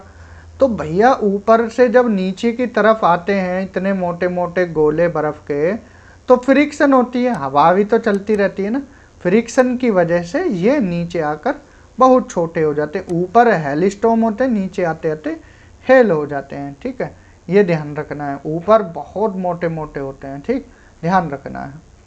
फिर स्नोफॉल है, जब due point less than 0 degree, तो विदाउट कंडेंसेशन क्रिस्टलाइजेशन हो जाता है, ठीक है। वेपर कन्वर्ट हो जाती है किसमें, आइस क्रिस्टल्स में, और falling at surface form of snow, तो यहाँ बर्फबारी होती है, ठीक है। हेल और स्नोफॉल में अंतर है, ध्यान रखना है। वो एक तरह से ओले टाइप है, यहाँ स्नो जैसे बिखरती रहती है ना।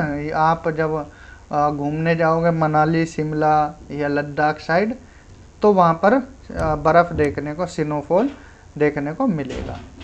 कंडेंसेशन की बात करें, टाइप ऑफ कंडेंसेशन, फॉग पढ़ते हैं। फॉग कब बनता है, forming in lower atmosphere due to extra cooling की वजह से फॉग बनता है। फॉग कितने प्रकार का होता है, मिस्ट, ठीक है, अगर क्वांटिटी मॉइस्चर की ज़्यादा है, विजिबिलिटी 1 से 2 किलोमीटर की है, ठीक है। ये कोस्टल रीजन में देखने को मिलता है, मॉर्निंग टाइम में इसको मिस्ट बोलते हैं, धुंध एक तरह से। रेडिएशन फॉग, ये विंटर नाइट में जब क्लियर स्काई होता है, temperature going back through terrestrial radiation, ठीक है, और एक्सट्रीम कूलिंग होगी लोअर एटमॉस्फेयर पर, तो यहाँ पर रेडिएशन फॉग बनता है। एडवेक्शन फॉग, हॉरिजॉन्टल फ्लो होता है एयर का और ओशियन करंट का, तो जो कोल्डर एयर है वो ट्रांसफ़र होगी warm ocean in mid and high latitude, ठीक है, ट्रांसफ़र कर जाएगी। तो इवोपोरेशन क्या करेगा, इवोपोरेशन होगा, ठीक है, कोल्ड विंड के साथ मॉइस्चर होगा, सैचुरेशन के बाद एडवेक्शन फॉग बनेगा। फॉग कितने प्रकार का, mist, radiation fog, advection fog और फ्रंटल फॉग। फ्रंटल फॉग कब बनता है, जब फ्रंट बनता है उसके साथ वार्म एयर मास ऊपर उठ जाएगी, क्लाउड बनाएगी, प्रेसिपिटेशन, ये पीपीटी है ना, तो ध्यान रखना प्रेसिपिटेशन के लिए लिखा गया है, प्रेसिपिटेशन।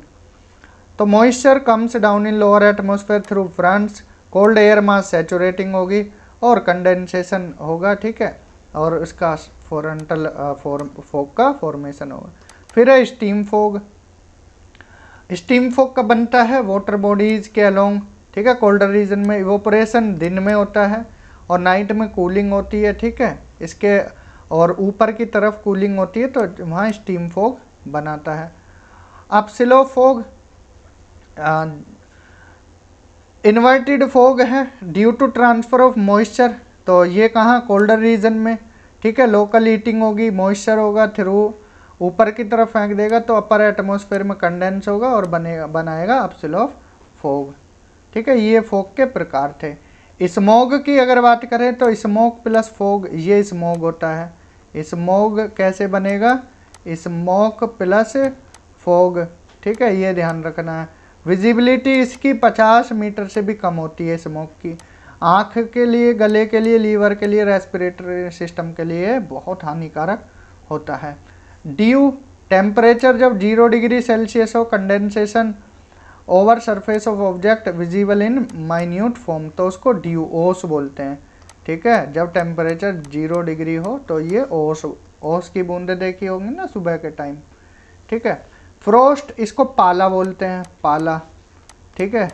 फ्रोस्ट जब ड्यू पॉइंट 0 डिग्री से भी कम हो जाए, मॉइस्चर एट सरफेस, तो क्रिस्टलाइजेशन हो जाता है, तो इसे पाला बोलते हैं, ठीक है। ओस पानी की बूंदे टाइप होती है, पाला एक तरह से मतलब बर्फ टाइप सा ही होता है, ठीक है, क्रिस्टलाइजेशन होता है सरफेस पर, तो वो फ्रोस्ट। राइन जब ड्यू पॉइंट और कम हो जाए 0 डिग्री से, तो वर्टिकल फॉल होता है मॉइस्चर का, किसी प्लांट के ऊपर, जैसे एक प्लांट है उसके ऊपर हो गया, छोटा सा प्लांट है, ऊपर बर्फ ही बर्फ जम गई, ठीक है, बर्फ ही बर्फ जम गई, तो क्रिस्टलाइजेशन, और ये पौधे को कवर कर लेता है पूरे प्लांट को, ठीक है, तो वो सिनो प्लांट सा बन जाता है, तो इसको राइन बोलते हैं। हेज जब मॉइस्चर और डस्ट मिल जाएं तो हेज बनते हैं, ठीक है। विजिबिलिटी इसकी 1 किलोमीटर तक होती है। स्मेज जब स्मोक प्लस हेज दोनों मिल जाएं तो स्मेज बनता है, ये ध्यान रखना है, ठीक है। Clear precipitation chapter. अब यहाँ देखते हैं जेट स्ट्रीम।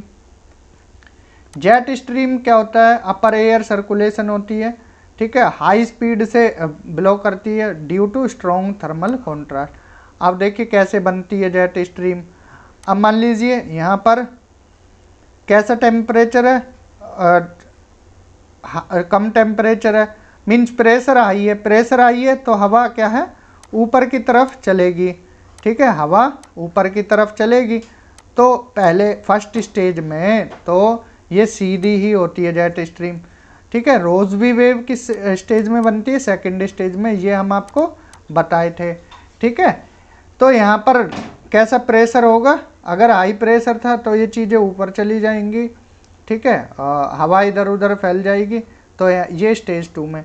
अब यहाँ पर क्या है, नीचे की तरफ आएगा, ठीक है, यहाँ नीचे की तरफ आएगा, नीचे लो प्रेशर होता है तो हाई प्रेशर कर देगा, ये इस तरह से जेट स्ट्रीम होती है। कैरेक्टरिस्टिक विशेषताएं देखें तो result of strong thermal contrast between meridional cells, 3 बताई थी हमने, हेडली, फेरल और polar. Also cold geostrophic wind भी इसको बोलते हैं, ठीक है। कहाँ मिलती है, ट्रोपोस्फेरिक हाइट पर मेंडरिंग करती है, मेंडरिंग मतलब ऐसे, ठीक है, wavy type. Falling make trough बनाती है and high pressure on surface, अगर नीचे गिरेगी तो फिर देखिए यहाँ हाई प्रेशर था, लो बन जाएगा फिर, क्योंकि ऊपर चली गई ना। तो अब जब यहाँ से, यहाँ लो प्रेशर था, ऊपर से ये नीचे की तरफ विंड आई, तो एक तरह से यहाँ फिर हाई प्रेशर बना, लो था पहले फिर हाई बन जाएगा, ठीक है, ध्यान रखना है।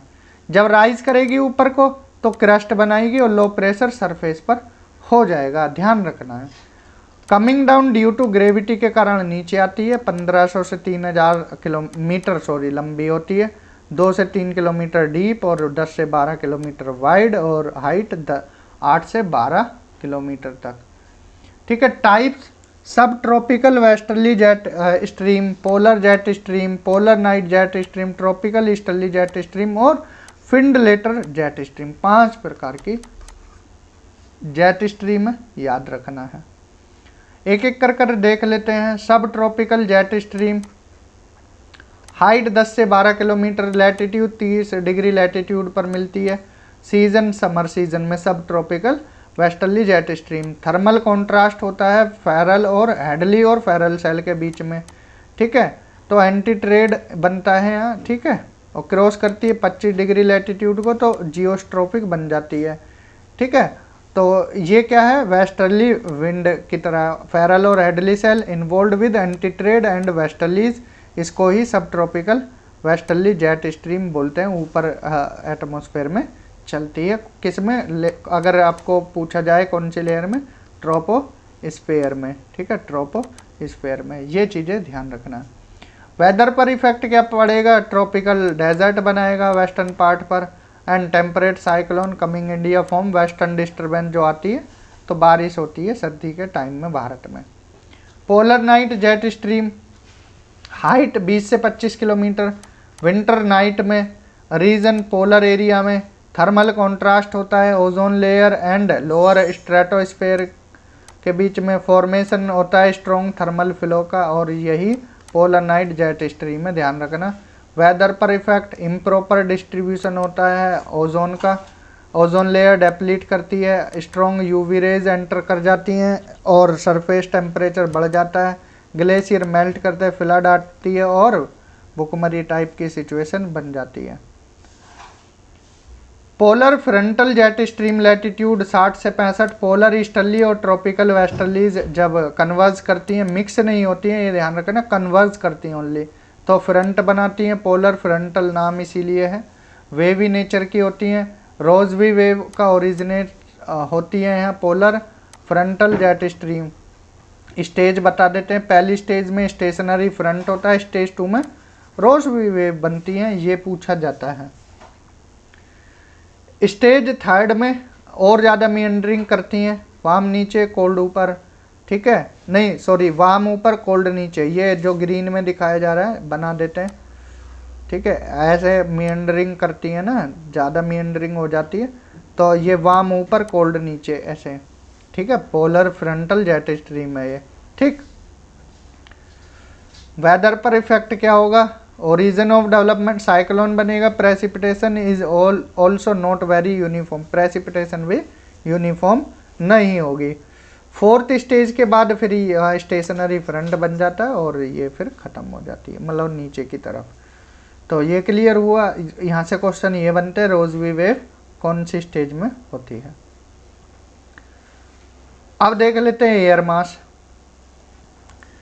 विंड और एयर मास में अंतर यही होता है, एयर मास बहुत बड़े लेवल पर होती है, ठीक है, लार्ज एरिया पर, अफेक्टेड बाय टेम्परेचर से अफेक्ट होती है, एट सरफेस होमोजीनियटी प्रॉपर्टी होती है, मीन्स एक जैसी, ईच एंड एवरी लेयर पर डिफरेंट फ्रॉम सराउंडिंग रीजन, दूसरे रीजन से अलग होती है।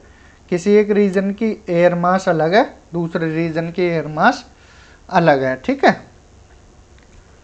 कंडीशन फॉर ओरिजिन, स्टेबिलिटी रहती है 7-8 दिन, विंड सबसाइडेड करती हैं स्लोएस्ट रेट पर, सरफेस पर एंटी साइक्लोनिक कंडीशन होती है, must note horizontal flow of air का फ्लो नहीं होता, कन्वेक्टिविटी नहीं होती है, ठीक है।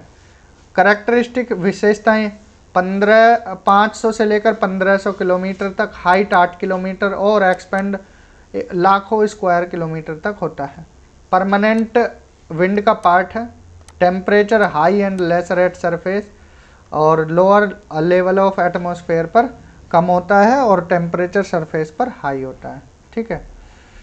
फॉर्मेशन के बाद डिस्प्लेसिंग बाय परमानेंट विंड, तो डिस्प्लेस कर दी जाती है परमानेंट विंड द्वारा। 2 टाइप का मॉडिफिकेशन होता है, थर्मल और डायनेमिक।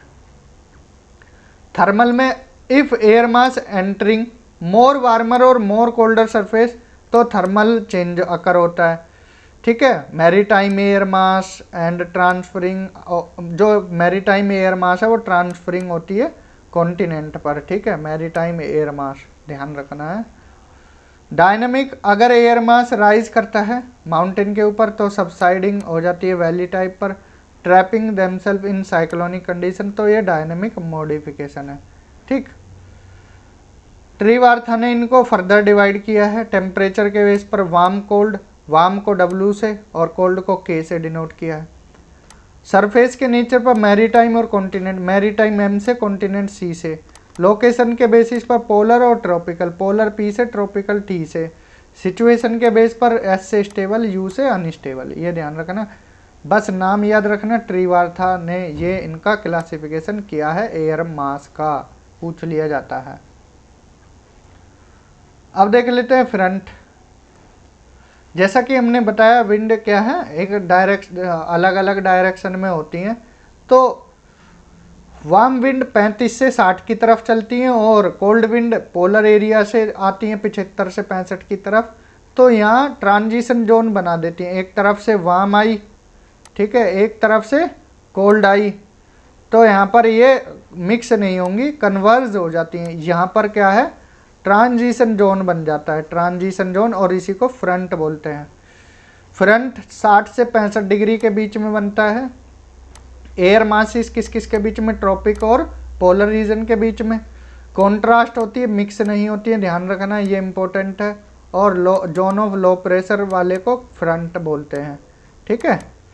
विशेषताएं, जोन ऑफ ट्रांजिशन होता है, zone of exchange of heat और मॉइस्चर एक्सचेंज होता है, रीजन ऑफ डिसकंटिन्यूटी होता है, लो प्रेशर जोन होता है, इन्वर्जन ऑफ टेम्परेचर होता है, टेम्परेट साइक्लोन बनता है, zone of polar frontal jet stream होता है, फॉर्मेशन होता है क्लाउड्स का और प्रेसिपिटेशन का, एक्सटेंडेड होती है 500 से 1500 किलोमीटर तक, ITCZ की शिफ्टिंग होती है और आइसोबार किंक बनाती है द फ्रंट्स, तो आइसोबार में किंक बन जाते हैं, ठीक है।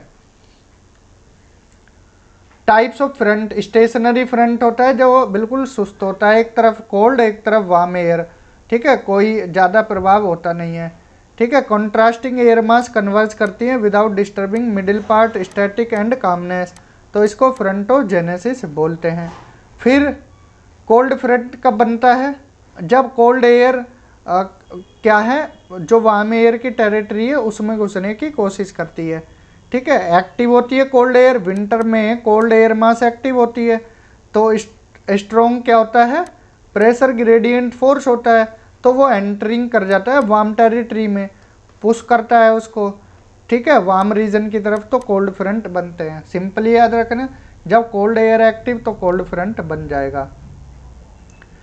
कोल्ड फ्रंट से रिलेटेड वेदर फिनोमिना, ठीक है, तो ध्यान रखना है, टेम्परेचर डाउन होता है वार्म एयर मास की तरफ और प्रेशर ज़्यादा, क्यूमुलस और क्यूमुलोनिम्बस क्लाउड बनते हैं, विंड डायरेक्शन वेस्ट से ईस्ट चलती है। कोल्ड फ्रंट की तरफ प्रेशर कम, क्लाउड क्यूमुलस से सीरस होते हैं, ठीक है। और कोल्ड एयर मास, यहाँ टेम्परेचर कम प्रेशर ज़्यादा, विंड डायरेक्शन ईस्ट से वेस्ट होती है, क्लाउड सीरस, और ये इतना इम्पोर्टेंट नहीं है, पूछा वैसे जाता नहीं है, लेकिन फिर भी पढ़ लेना। वार्म फ्रंट में जब वार्म एयर एक्टिव होती है तो यहाँ पर देखिए कोल्ड में बारिश एक साथ होती है, लेकिन यहाँ बारिश इतनी डाउनपोर नहीं होता है, लेकिन होती रहती है, ये ध्यान रखना है, ठीक है। इसमें समर टाइम में ट्रॉपिक्स में warm air mass highly active होती है, गोइंग टूवर्ड पोल की तरफ राइज होती है ऊपर की, स्प्रेड टिल ट्रोपोस्फेयर, और क्लाउड का फॉर्मेशन बनता है, रेनफॉल होती है, ये ध्यान रखना है, ठीक है। इसको चाहे तो आप पढ़ सकते हो उसकी तरह, ये जैसे कोल्ड फ्रंट में बनता है, इसको एक बार रीड कर सकते हो। ओक्लूडेड फ्रंट से बहुत बार क्वेश्चन आता है, इंपॉर्टेंट है ओक्लूडेड फ्रंट। जब कोल्ड फ्रंट मिक्स हो जाता है वार्म फ्रंट से, तो कोल्ड एयर मास पूरी तरह से घुस जाती है किधर, वार्म एयर मास की टेरिटरी में, तो वार्म एयर मास को ऊपर धकेल देती है, hanging in the centre of cold mass, तो ओक्लूडेड फ्रंट बनता है, ठीक है। फ्रंटोजेनेसिस बताया, जब फ्रंट बनता है, फ्रंटोलाइसिस जब फ्रंट मर जाता है, डिसिपिएटेड हो जाता है, मतलब ख़त्म हो जाता है, तो फ्रंटोलाइसिस इस सिचुएशन को बोलते हैं। इस तरह से देखिए, ये cold front means cold air ने पूरी तरह से टेरिटरी घेर ली और वार्म को ऊपर धकेला, बारिश होगी, तो ये होता है कोल्ड ओक्लूडेड फ्रंट, ठीक है, ध्यान रखना है। साइक्लोन भी देख लेते हैं, सिस्टम ऑफ लो प्रेशर, ये लो प्रेशर है, चारों तरफ से हवाएं आई, सराउंडिंग विंड कन्वर्ज हो जाएंगी, तो डायरेक्शन होती है नॉर्थ हेमिस्फेयर में एंटी क्लो, कंफ्यूज मत होना कोरियोलिस फोर्स से, कोरियोलिस फोर्स की डायरेक्शन अलग होती है, कोरियोलिस फोर्स की क्लॉकवाइज होती है नॉर्थ हेमिस्फेयर में, और साइक्लोन की एंटी क्लॉकवाइज होती है, कंफ्यूज मत हो जाना कोरियोलिस फोर्स और साइक्लोन की डायरेक्शन में, ठीक है, ये ध्यान रखना है। Type of cyclone, temperate cyclone, अब स्टेज 1 में वही स्टेशनरी स्टेज है, फिर इंसिपिएंट स्टेज बनती है, ठीक है, फिर मैच्योर स्टेज, फिर यहाँ पर फ्रंट पूरी तरह से बन जाता है, मैच्योर के बाद फ्रंट बन गया। ट्रॉपिकल साइक्लोन, यहाँ पर टेम्परेचर क्या है, ज़्यादा है, ठीक है। टेम्परेचर ज़्यादा, हवा ऊपर की तरफ जाएगी तो यहाँ लो प्रेशर बन गया, लो प्रेशर, तो हवाएं क्या है फिर इधर आ जाएंगी चारों तरफ से, तो यहाँ क्या है ट्रॉपिकल साइक्लोन बनाएगी। और ये मोस्टली ओशियन में बनते हैं। कहाँ बनते हैं? ओशियन में। तो यहाँ पर क्या है, ये इसको आई बोलते हैं साइक्लोन की, ट्रॉपिकल ये आई वॉल होती है। ज़्यादा एक्टिविटी कहाँ देखने को मिलती है? आई वॉल में। ध्यान रखना, एक्टिविटी ज़्यादा आई वॉल में देखने को मिलती हैं, ठीक है, ये ध्यान रखना है, ठीक। क्यूमुलोनिम्बस क्लाउड बनते हैं यहाँ पर, ठीक है, ये ध्यान रखना है। आई में एक्टिविटी इसलिए नहीं होती है, यहाँ ऊपर की तरफ हाई प्रेशर बनता है तो ये एक दीवार की तरह ही रह जाती है, आसपास एक्टिविटी होती हैं। ये साइक्लोन की आँख है एक तरह से, आसपास एक्टिविटी ज़्यादा होती हैं, ठीक है। कंडीशन क्या है ट्रॉपिकल साइक्लोन बनने के लिए? टेम्परेचर 27 डिग्री होना चाहिए, इससे ज़्यादा। Formation of initial vertex of low pressure होना चाहिए। Condensation rapidly above 2 kilometre and release LHC, latent heat of condensation, and development होगा हाई प्रेशर का कहाँ? ट्रोपोपोज पर। ये कंडीशन है कुछ। साइक्लोन का जेनेसिस फर्स्ट स्टेज में वही डेवलपमेंट होगा लो प्रेशर का, वायल बनेंगे, ठीक है। विंड स्टार्ट कन्वर्स करना स्टार्ट करेंगी विंड, ठीक है, लो प्रेशर वाले एरिया में, इस तरह से यहाँ लो प्रेशर है। ITCZ की मूविंग होगी, नॉट डेवलपिंग, यहाँ साइक्लोन नहीं बनते हैं, ठीक है। किसकी वजह से? क्योंकि यहाँ कोरियोलिस फोर्स नहीं होती है। सेकेंड स्टेज में टेम्परेचर इंक्रीज होगा, लो प्रेशर विंड कन्वर्स करेंगे, हाई वेलोसिटी होगी, ऊपर उठेगी एंड क्यूमुलोनिम्बस क्लाउड बनेंगे, ठीक है। और कोरियोलिस फोर्स के कारण रोटेशन होगा और रेस्पॉन्सिबल फॉर थंडरिंग लाइटनिंग यहाँ देखने को मिलेगी। थर्ड स्टेज में साइक्लोन वेल डेवलप हो जाएगा, ओरिजोनटली भी वर्टिकली भी। ओरिजोनटली मतलब ऐसे और ऐसे दोनों तरफ। वेलोसिटी विंड की 120 किलोमीटर पर आवर की स्पीड से होगी, थंडरिंग लाइटनिंग होगी, क्लाउड बर्स्ट होगा, trade wind giving mobility and increase by size. Fourth stage में cyclone entered into colder area, LHC stop हो जाएगी, साइक्लोन बंद हो जाएगा, बट रेनफॉल होती रहेगी। सो और यहाँ पर क्लाउड बर्स्ट के कारण तेज बारिश होती है, ठीक है। साइक्लोन की स्ट्रक्चर पहले हम आई देखते हैं, वही जो सेंटर में बताया था, सेंट्रल पार्ट होता है, लो प्रेशर होता है, एक्सट्रीम, कोई वेदर कंडीशन नहीं होती है, और रीजन ऑफ एक्सट्रीम कामनेस, शांत पेट पट्टी बोल सकते हैं इसको, आँख को, ठीक है। आई वॉल में अच्छा खासा एक्टिविटी देखने को मिलेगी। एक्टिव पार्ट होता है साइक्लोन का, यहाँ पर जोन ऑफ इंस्टेंट कन्वेक्टिविटी और टोरेंशियल डाउनपोर देखने को मिलेगा, तेज बारिश, क्यूमुलोनिम्बस क्लाउड होते हैं।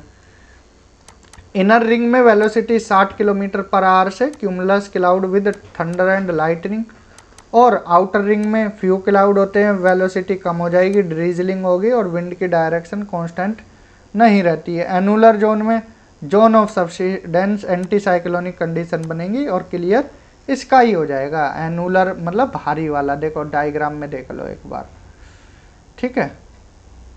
यहाँ बाहर की साइड एनुलर हो जाएगा, ये आई है, ये आई वॉल है, ठीक है।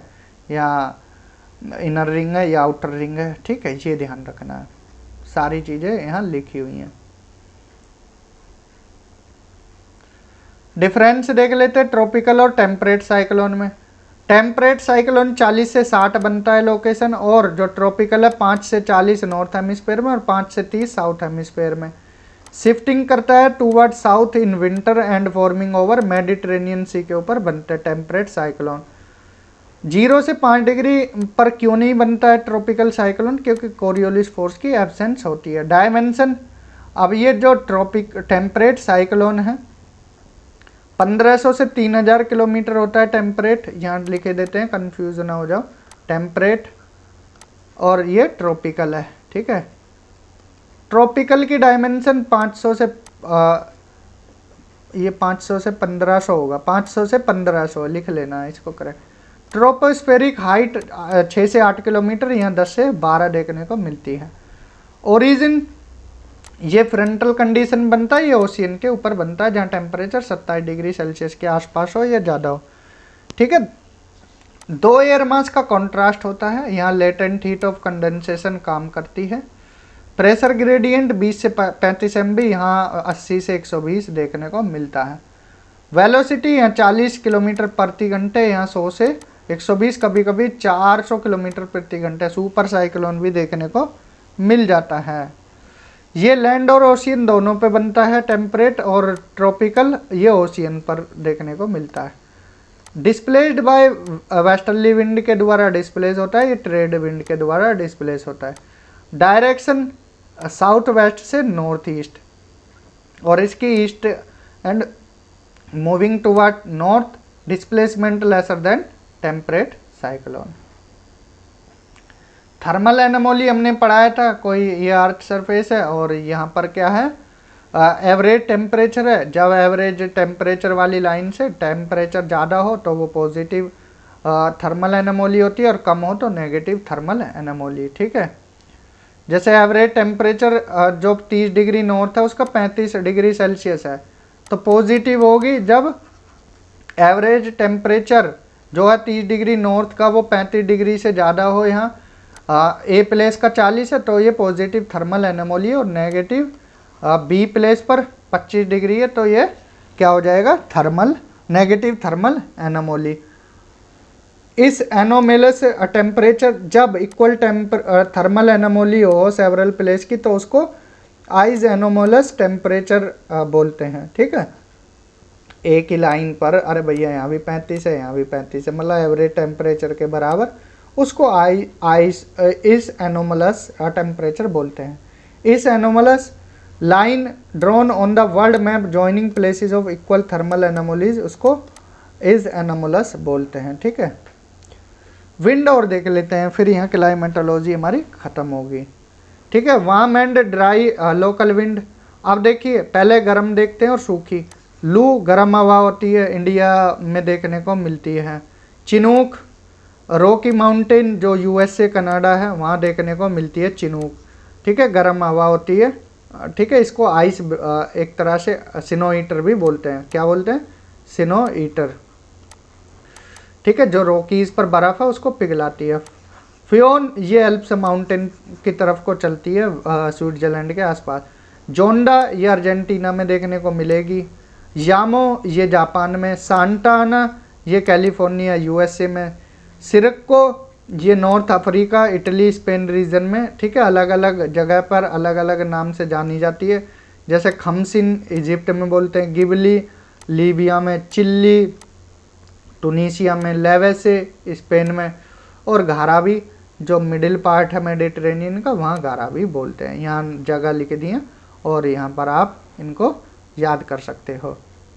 हरमट्टन इसको डॉक्टर विंड भी बोलते हैं, हरमट्टन को डॉक्टर विंड बोलते हैं। ये मेडिटेरेनियन से वेस्ट अफ्रीका सारा डेजर्ट की तरफ चलती है। ठीक है, इसको डॉक्टर विंड बोलते हैं। साउथ वेस्ट कोस्ट पर चलती है Africa, because it suppress many communicable disease, तो इसलिए इसको डॉक्टर विंड बोला जाता है। इसकी तरह ही कुछ और विंड हैं, जैसे ब्रिक फिल्डर है ऑस्ट्रेलिया में, ब्लैक रोलर है USA में, सामल है इराक और पर्शियन गल्फ में, और नॉर्वेस्टर है न्यूजीलैंड में। ये भी ध्यान रखना है चारों विंड को। ठीक है जी, अब आते हैं cold wind. Cold dry local wind. Bora ये इटली और एड्रिएटिक सी में देखने को मिल जाएगी। ठीक है, मिस्ट्रल स्पेन और फ्रांस में, बीजे फ्रांस में, पुरगा रशिया में। ठीक है, ब्लिजार्ड रशिया कनाडा USA में, पेम्पेरो अर्जेंटीना में, एंड लेवेंटर स्पेन में। ठीक है, यहाँ पर हमारी क्लाइमेटोलॉजी ख़त्म होती है। तो क्लास अच्छी लगी है ज़्यादा से ज़्यादा शेयर करना है, चैनल को सब्सक्राइब करना है। मिलते हैं नेक्स्ट क्लास में ओशियनोग्राफी के साथ। तब तक पढ़ते रहें, रिवीजन करते रहें। Thank you, have a good day.